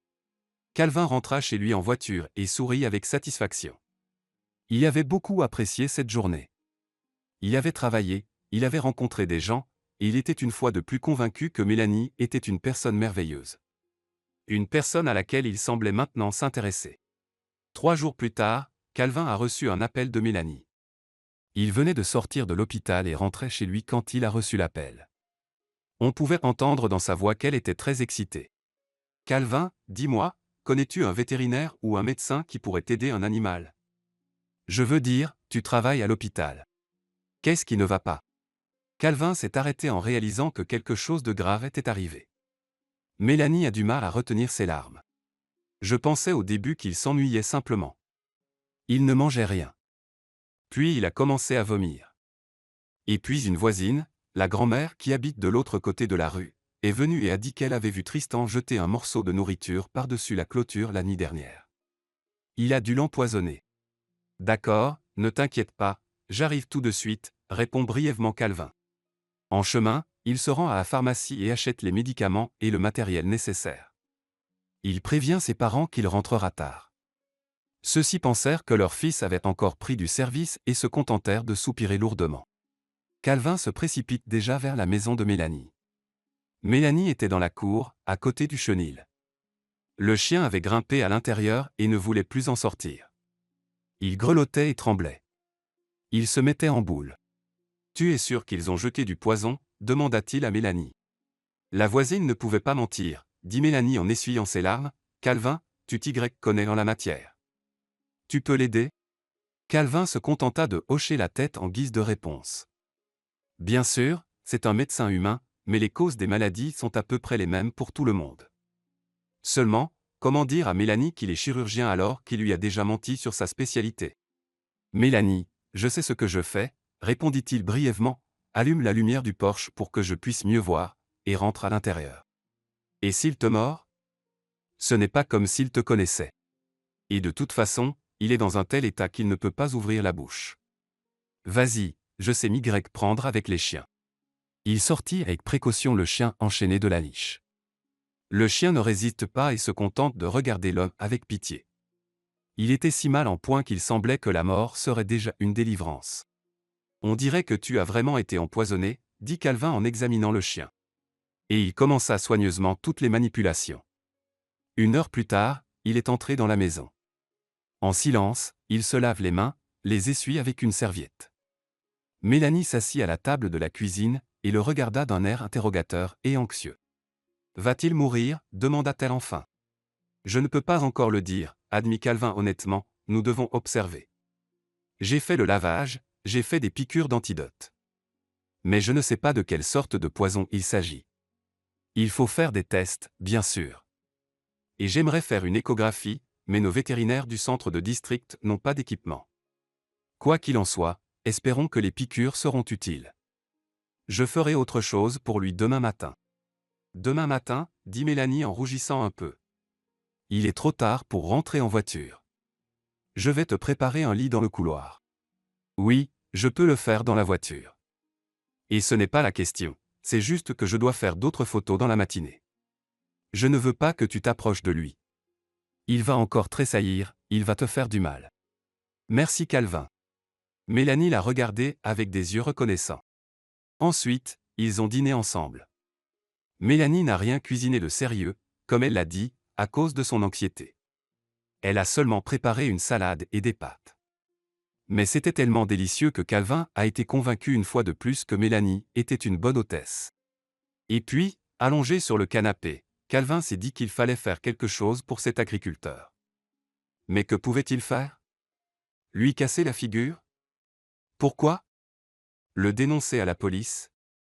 Alors Calvin, incapable de trouver un moyen d'aider Mélanie, s'est endormi.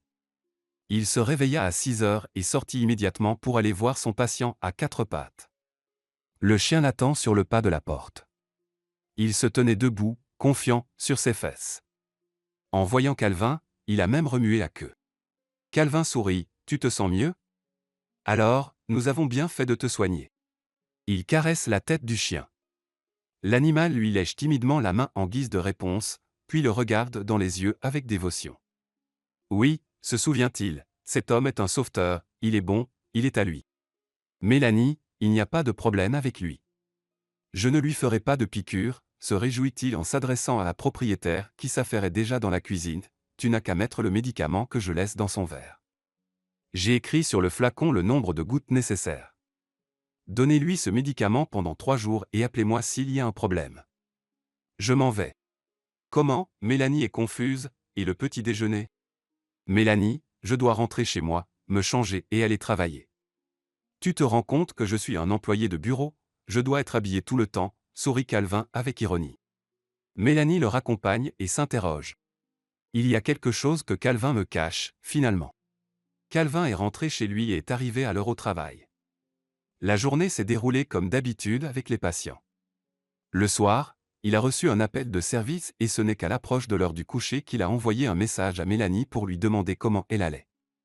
C'est comme si Mélanie avait attendu ce message de sa part. Elle a immédiatement répondu que le chien était en bonne santé et heureux d'être en vie. Demain, elle le mettra probablement à la chaîne. Comment vas-tu? Quand as-tu rendez-vous à l'hôpital? Écrit Calvin. Demain matin. Je vais très bien. Bonne nuit, a répondu Mélanie. Calvin s'est contenté de sourire. Bonne nuit. Ce serait bien, mais on ne peut pas savoir quel genre de nuit ce sera. Et il est très important que Mélanie soit présente à la clinique demain. Il n'a pas de rendez-vous, pas de réunion. Je ne voudrais pas qu'elle le voie en blouse blanche. Non, il lui dira tout, mais un peu plus tard. Oui, il lui dira tout plus tard. Elle le comprendra. Elle le croira. Calvin l'espère du moins. Ensuite, il décida de chercher des informations sur Tristan. Mélanie lui avait parlé brièvement de lui. J'aimerais qu'il y ait plus. Sur les réseaux sociaux, Calvin a trouvé sa page. Il a regardé sa photo, l'a mémorisée. Il va falloir trouver un moyen de raisonner le fermier énervé. La nuit s'est écoulée tranquillement. Le matin, Calvin s'est dépêché de rentrer chez lui pour éviter Mélanie. Quelques jours plus tard, une rencontre inattendue se produit. Calvin était en rendez-vous au centre de santé lorsqu'un homme âgé et corpulent a littéralement fait irruption dans son bureau. « Docteur, sauvez-moi, je dois être en train de mourir, supplie-t-il, avant de commencer à arracher sa chemise. D'accord, le malade, ne paniquez pas. D'abord, expliquez-moi ce que vous avez, dit sévèrement une vieille infirmière à la place du médecin. J'ai une énorme tumeur et ça fait mal, se plaint le patient. Calvin, vous voulez bien l'examiner, demande l'infirmière, qui regarde avec surprise le médecin, lequel fixe le patient, figé. Calvin n'en croit pas ses yeux. C'était le même Tristan qui avait fait toutes sortes de choses désagréables à Mélanie. Oui, bien sûr, Calvin acquiesce, montrez-moi. Dans le dos de Tristan, il y a une énorme bosse de la taille d'un œuf de poule. Calvin comprend d'un coup d'œil qu'il s'agit d'un simple athérome qui peut être ouvert et enlevé dans la salle d'habillage. Cas compliqué, dit-il lentement, ignorant le regard surpris de l'infirmière. Infirmière, préparez les instruments, allons l'enlever. Ici même, souffle le patient. Et si c'est un cancer? Et si après vos manipulations, je meurs? Vous ne mourrez pas. Du moins pas de sitôt, si vous vivez en accord avec votre conscience, bien sûr. J'ai vu de telles formations. Elles apparaissent chez les gens qui font beaucoup de mal. Avouez-le, avez-vous déjà fait quelque chose de mal à quelqu'un? Je le vois dans vos yeux. Maintenant, cela se matérialise sous la forme de ces furoncles. L'infirmière et le patient le regardent avec étonnement. Calvin a le vent en poupe. L'infirmière est déjà en train de disposer les instruments, un peu déconcertée par ce qui se passe. Peut-être que Calvin était un peu énervé. Elle décide de ne pas s'en mêler pour l'instant et de se contenter de faire son travail. Calvin a ouvert la tumeur assez rapidement, il a fait ce qu'il avait à faire. Lorsque l'infirmière a fait le pansement, il a chuchoté à l'oreille du patient. Croyez-le ou non, j'ai un don. Je peux parfois voir ce qui va arriver à une personne. Si vous blessez une jeune femme, vous aurez toujours des bosses comme celle-ci. Je ne sais pas quel genre de femme elle est, mais je vois qu'elle est enceinte, sur le point d'accoucher. J'ai compris docteur, je ne le ferai pas. C'est ainsi que Calvin a résolu le problème avec Tristan. Il a vraiment cessé d'ennuyer Mélanie. Et après avoir lu sur Internet, il a même trouvé la confirmation des propos du médecin. Cela existe vraiment. Quand on fait le mal, ça se voit. Il avait déjà promis à Mélanie de ne pas la toucher. Les parents de Calvin ont commencé à soupçonner leur fils d'avoir une liaison avec une fille. Il allait souvent ailleurs, il ruminait. Un jour, son père lui a demandé directement quand son fils présenterait sa mère à l'élu de son cœur. Calvin s'est contenté de sourire en guise de réponse. Et, si les parents savaient à quel point c'est compliqué. Cela fait presque un mois qu'il n'a pas eu de contact avec Mélanie. Ils ne sont que des amis, et il ne lui a toujours pas dit qui il était vraiment. Et plus il avance, plus il a du mal à le faire. En ce matin de novembre, Calvin se repose après une nuit de travail. Dehors, il neigeait et il pleuvait.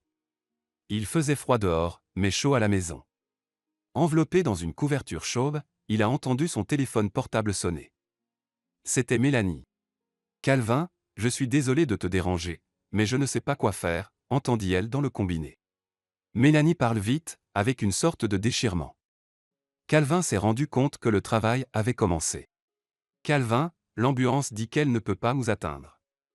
Au lieu d'une route, il n'y a que de la boue. Ils sont en route, mais ils disent que l'autoroute n'est qu'à quelques pas et que le travail a commencé. Mélanie, ne panique pas, répond Calvin en s'habillant. Quelle est la fréquence des contractions? Je n'ai pas chronométré, répond Mélanie, un peu surprise. Eh bien, 10 à 15 minutes, il y a une pause. Ce n'est que le début, il y a encore du temps. Je vais trouver ce qu'il faut faire et toi, tu vas te préparer petit à petit. Peut-être que ce ne sont que des signes avant-coureurs. Il te reste encore 2 semaines de marche. Calvin, je ne sais pas, sanglote piteusement Mélanie, je suis encore désolé de te stresser.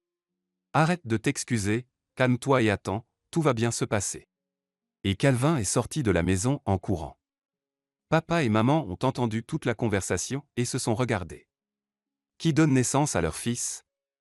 Il est dans une autre spécialité. Qu'est-ce que le fils leur cache? Et Calvin était déjà en train de conduire sa voiture chez Mélanie. Pendant ce temps, une ambulance attendait sur l'autoroute. Les ambulanciers voulaient même marcher. À quoi bon, quand on a de la boue jusqu'aux genoux, comment porter une femme en train d'accoucher? Ils n'avaient qu'à attendre. Bientôt, Calvin les rejoint. Oh, Calvin! Qu'est-ce qui t'amène ici? S'étonne le médecin de l'ambulance. La même raison que vous. J'ai rendez-vous avec une femme en train d'accoucher. C'est bien. Qui est-elle pour vous? Une bonne connaissance. Calvin, pourquoi es-tu ici? Répète Mélanie, tu dois être au travail en cas d'accident ou d'incendie, que Dieu t'en préserve.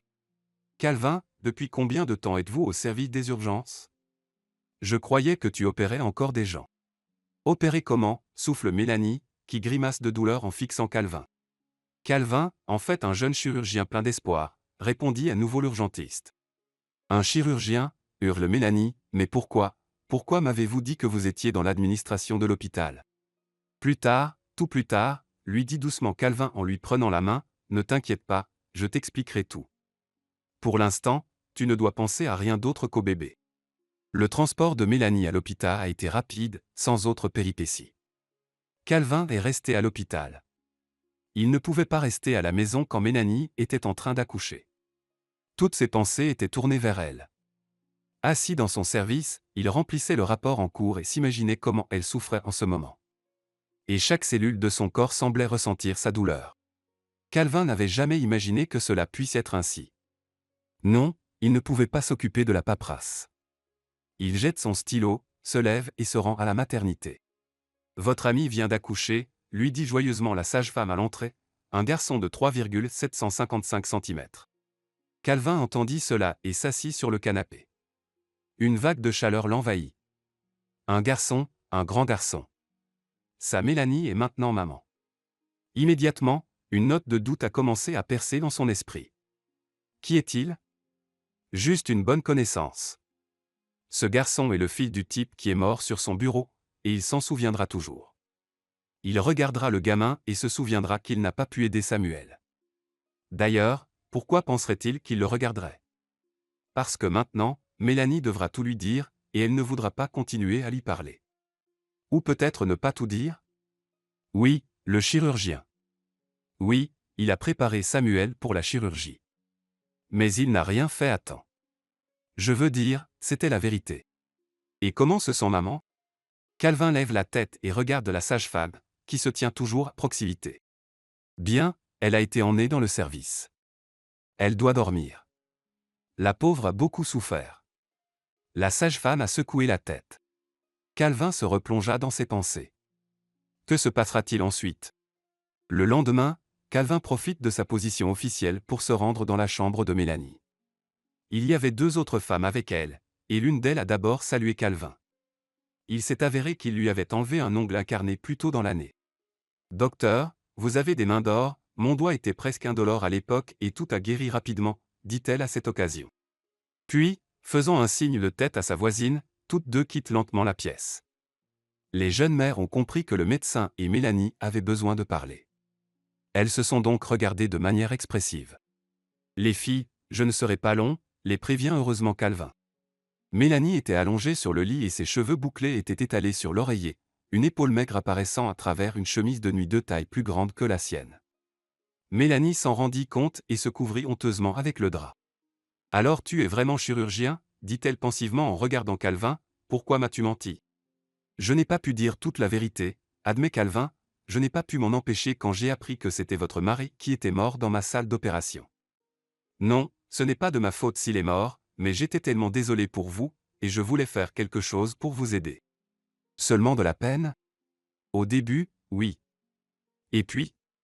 Mélanie, j'ai réalisé que je ne pouvais pas le faire sans toi. Oui, je ne suis que ton ami, et je le resterai si tu le souhaites. Mais sache que j'ai besoin de toi et que je prendrai ton fils. Si tu n'étais pas responsable de la mort de Samuel, pourquoi n'as-tu rien dit? Demande Mélanie, manquant son aveu. Ses yeux semblaient plongés dans son âme. Au début, j'ai pensé qu'il n'était pas nécessaire de te le dire. Puis j'ai pensé que tu pourrais m'en vouloir de toute façon. Tu aimais beaucoup ton mari. C'est vrai, dit-elle en fermant les yeux. Calvin reste silencieux. Mélanie aussi. Calvin, je suis désolé, je suis fatiguée, dit-elle enfin. Repose-toi, a-t-il murmuré. Et pour la première fois de sa vie, il l'a embrassée. Non, juste sa main, et elle ne l'a pas retirée. La nuit suivante, Calvin est revenu et ils ont eu une longue discussion dans la chambre des résidents, où ils étaient autorisés à aller.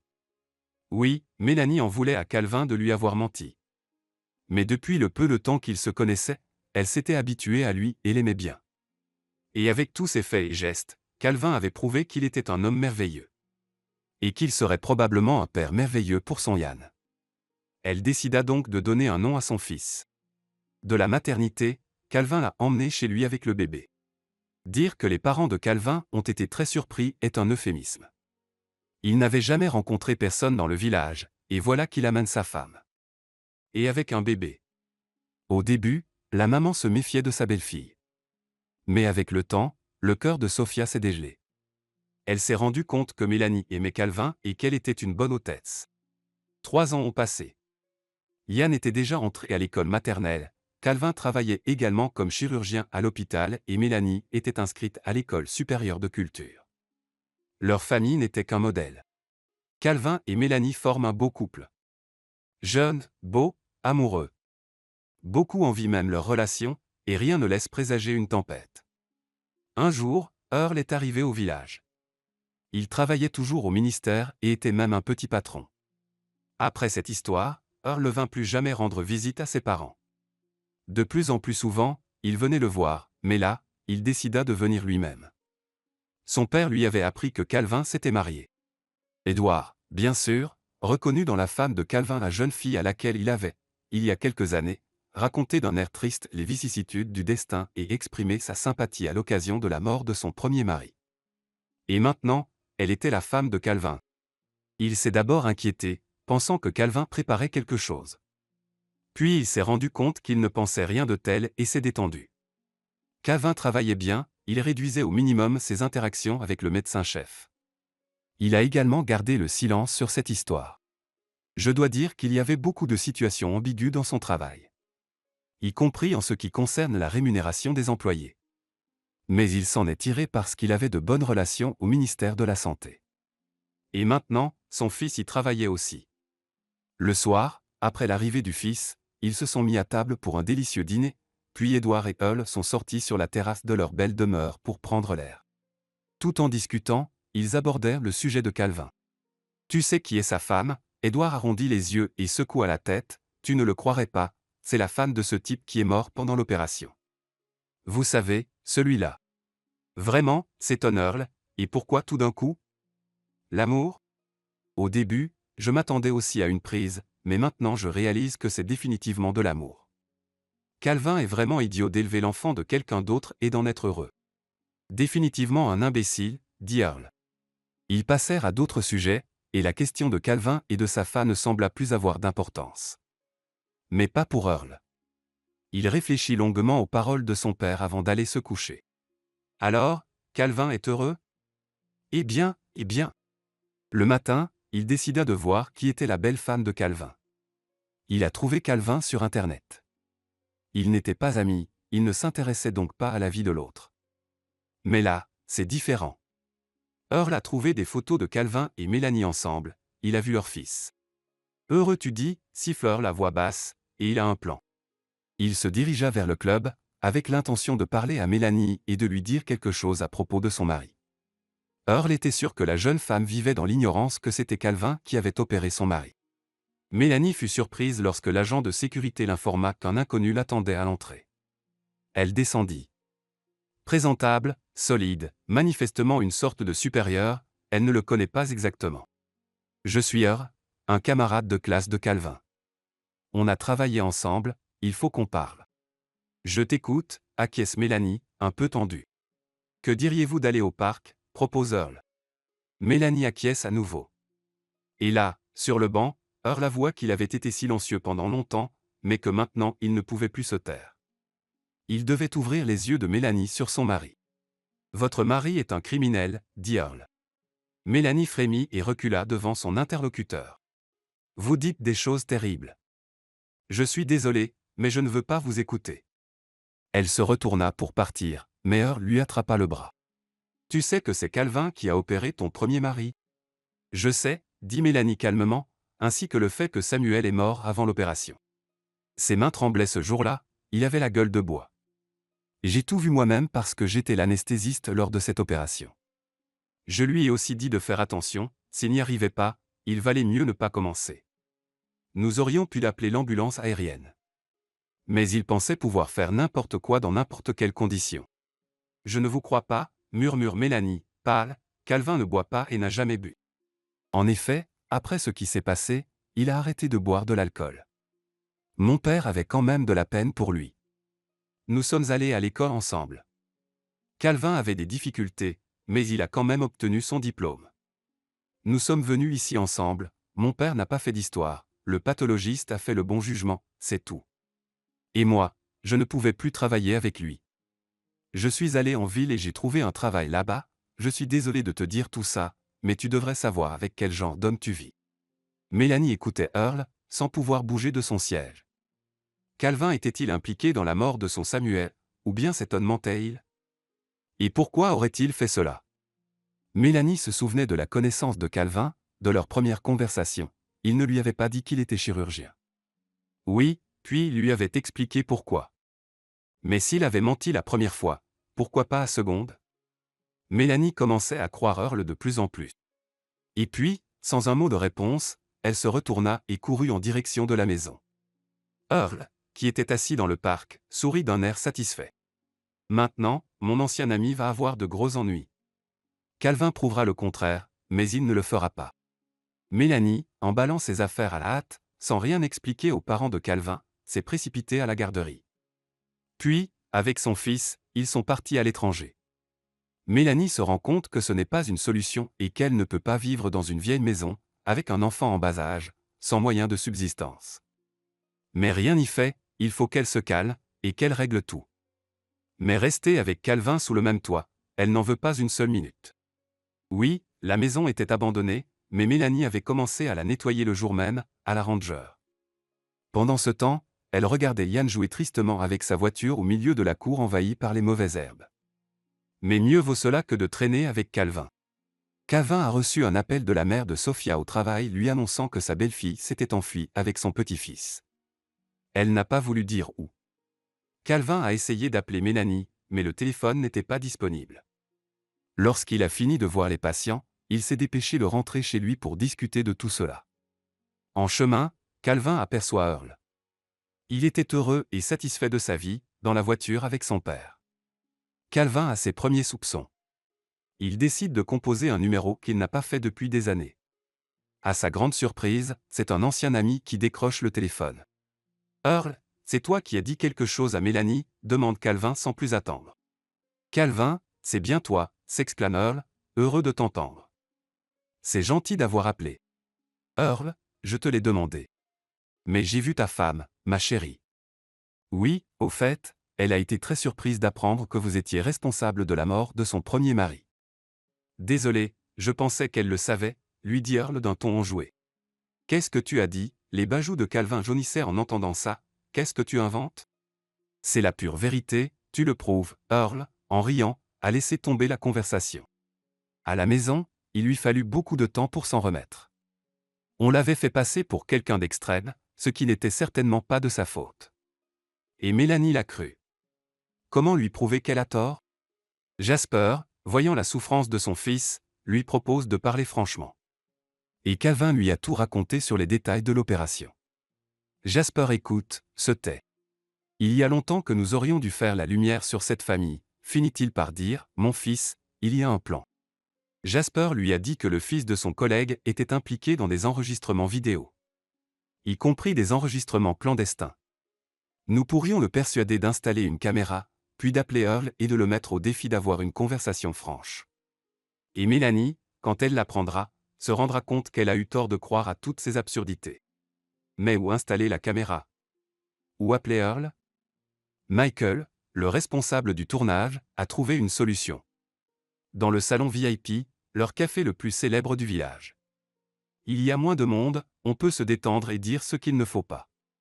C'est ce qu'ils ont fait, et Calvin a appelé Earl pour lui proposer de prendre un verre. Earl, je me suis trompé. Nous avons été amis pendant tant d'années et puis c'est arrivé.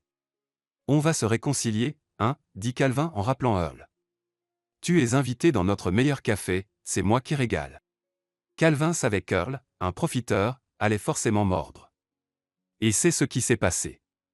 Un ancien ami vint au café de bonne humeur. Il plaisante en s'asseyant sur une chaise moelleuse. Y aura-t-il des filles ici? Tout ce que le client veut, lui répond Calvin d'un signe de tête. Ils ont bu un verre chacun, puis un autre, se remémorant leur enfance, leur jeunesse, leurs études. À un moment donné, il devint évident qu'Earl avait bu une bonne quantité d'alcool. Calvin décida d'agir. Earl, dis-moi pourquoi tu me détestes, demanda-t-il à voix basse. Earl se figea une seconde, puis afficha un sourire mauvais. Tu ne crois pas à l'amitié sincère, après tout. Et, Calvin et moi avions une opinion différente de toi. Et moi de toi. Je savais que tu étais lâche, mais que tu étais méchant. Retenant ses dernières forces, essayant de paraître calme, Calvin dit. Pourquoi as-tu dit une contre-vérité à Mélanie? Qu'est-ce que j'ai dit? Que c'était de ta faute. Tu ne peux plus le prouver maintenant.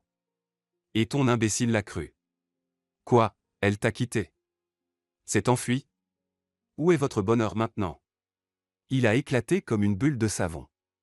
Je te déteste. C'est bien fait pour toi. Earl, tu sais que je n'ai rien à voir avec la mort de Samuel. Tu étais responsable de la mort du patient. Mais j'ai gardé le silence toutes ces années. Oui. Je l'ai envoyé à l'autre bout du monde. Je lui ai donné une double dose d'anesthésiant. Je n'ai pas réfléchi, j'avais un peu trop bu à la fête, et alors?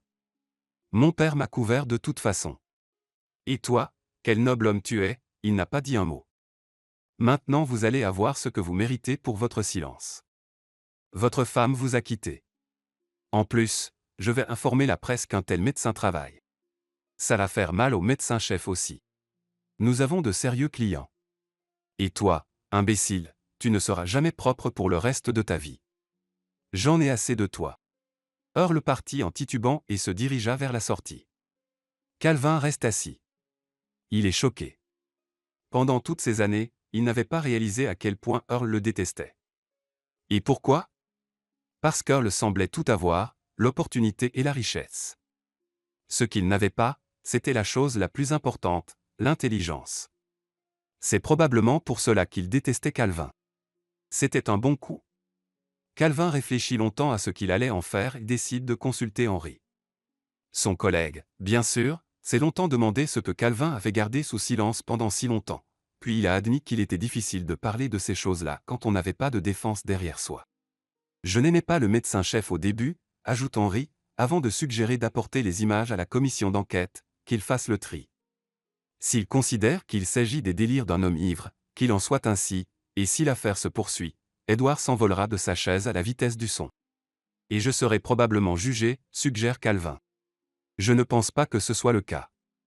Vous n'avez rien fait. Vous nous direz ce qui s'est passé et c'est tout, le rassure Henry. Vous n'avez qu'à retrouver votre femme et lui montrer la cassette. Avez-vous une idée de l'endroit où elle pourrait se trouver? Bien sûr, Calvin avait été tenté de se précipiter au village après la disparition de Mélanie, mais l'aurait-elle écouté? L'occasion se présente. Mélanie était en train de débroussailler la cour lorsqu'elle entendit une voiture s'arrêter devant la maison. Oui, elle s'attendait à ce que Calvin vienne ici, mais elle espérait toujours que cela n'arriverait pas. Cela lui faisait mal de voir quelqu'un qui avait fait ça à Samuel. Elle vivait avec un monstre, et c'était effrayant. « Ne t'approche pas de moi », cria-t-elle en avançant là où qui se trouvait si près d'elle. « Frappe-moi si tu veux, dit Calvin à voix basse, mais écoute-moi d'abord. Ce n'est pas du tout ma faute. Tu as cru l'homme qui est responsable de la mort de Samuel. J'ai une cassette où il parle de tout et de rien. Tu mens encore. Je te dis la vérité depuis le début. La seule chose que je ne t'ai pas dite, c'est la vraie raison de la mort de Samuel. C'est parce que j'avais peur de te perdre. Mais ce n'était pas ma faute. Calvin s'avance fermement, enlève la houe des mains de Mélanie d'un seul geste, puis lui fourre le téléphone dans les mains. Regarde par toi-même. Mélanie a d'abord voulu jeter le téléphone au visage de son mari, mais quelque chose l'a arrêté et elle a fixé sans sourciller la cassette du café. Qu'est-ce que ça veut dire, murmure-t-elle après l'avoir regardé jusqu'au bout. Earl est arrivé ivre au cabinet. Son père, le médecin-chef, a refusé d'appeler l'ambulance aérienne et Earl n'a pas calculé la bonne dose d'anesthésiant. C'est ainsi que le cœur de votre mari s'est arrêté. Oui, je savais tout cela. Mais, encore une fois, je n'ai rien dit. Au début, parce que je me rendais compte que je ne pouvais rien faire toute seule. Puis je t'ai rencontré et j'ai eu peur de te blesser encore plus avec la vérité. J'étais là, mais je ne pouvais rien faire. C'est tout, dit Calvin en s'éloignant et en s'asseyant sous le porche, la tête baissée. Mélanie était confuse. Dépitée, elle s'était enfuie sans en parler à son mari. C'était une chose stupide à faire. Oui, Samuel ne pouvait pas être ramené, mais Calvin. Il était devenu un mari aimant pour elle, le père de son enfant. Calvin. J'aurais dû te le dire moi-même, dit-elle finalement, j'aurais compris. Et aurais-tu été tourmenté par la réalisation qu'Earl et son père vivaient tranquillement et occupaient des positions de pouvoir, dit-il avec amertume. Pourquoi avais-tu besoin de cette vérité? Pour que ce qui s'est passé ne se produise pas, dit Mélanie à voix basse. Elle s'est approchée de Calvin, s'est assise à côté de lui et a posé sa tête sur son épaule. Calvin, je suis désolé. Ramène-nous à la maison. C'est pour ça que je suis venu, dit-il en souriant et en passant son bras autour des épaules de sa femme. Yann où? Il dort dans la maison. C'est alors que l'on entendit le claquement de pieds nus sur le sol. Papa, s'écria joyeusement Yann en se jetant au cou de son père. Et tout se mit soudain en place. Ils étaient à nouveau tous ensemble, parce qu'ils étaient une famille. La commission d'enquête s'intéressa à la cassette. Earl et son père ont été convoqués pour donner des explications. Calvin n'a pas été oublié. Le pathologiste a été convoqué. Bien qu'il ait été décidé plus tard qu'il ne s'agissait que des divagations d'un homme en état d'ébriété, le ministère de la Santé s'est empressé de désavouer leurs anciens amis, et Earl a rapidement été licencié en vertu d'un autre article. Le médecin en chef est révoqué pour abus de pouvoir, une procédure pénale est même ouverte pour détournement de fonds budgétaires, puis il est condamné à 3 ans de prison et à la confiscation de ses biens. Le pathologiste prend un repos bien mérité et part dans le sud auprès de ses enfants. Bref, il ne restait plus que Calvin dans le village. Il n'a pas été touché et a continué à travailler. Henry est maintenant le médecin-chef, et les choses semblent aller mieux à l'hôpital, ainsi que dans la famille de Calvin. Mélanie est de retour et, après la procédure, ils reçoivent un appartement spacieux de 2 chambres. Ils vont en avoir besoin, car Yann va bientôt avoir une petite sœur.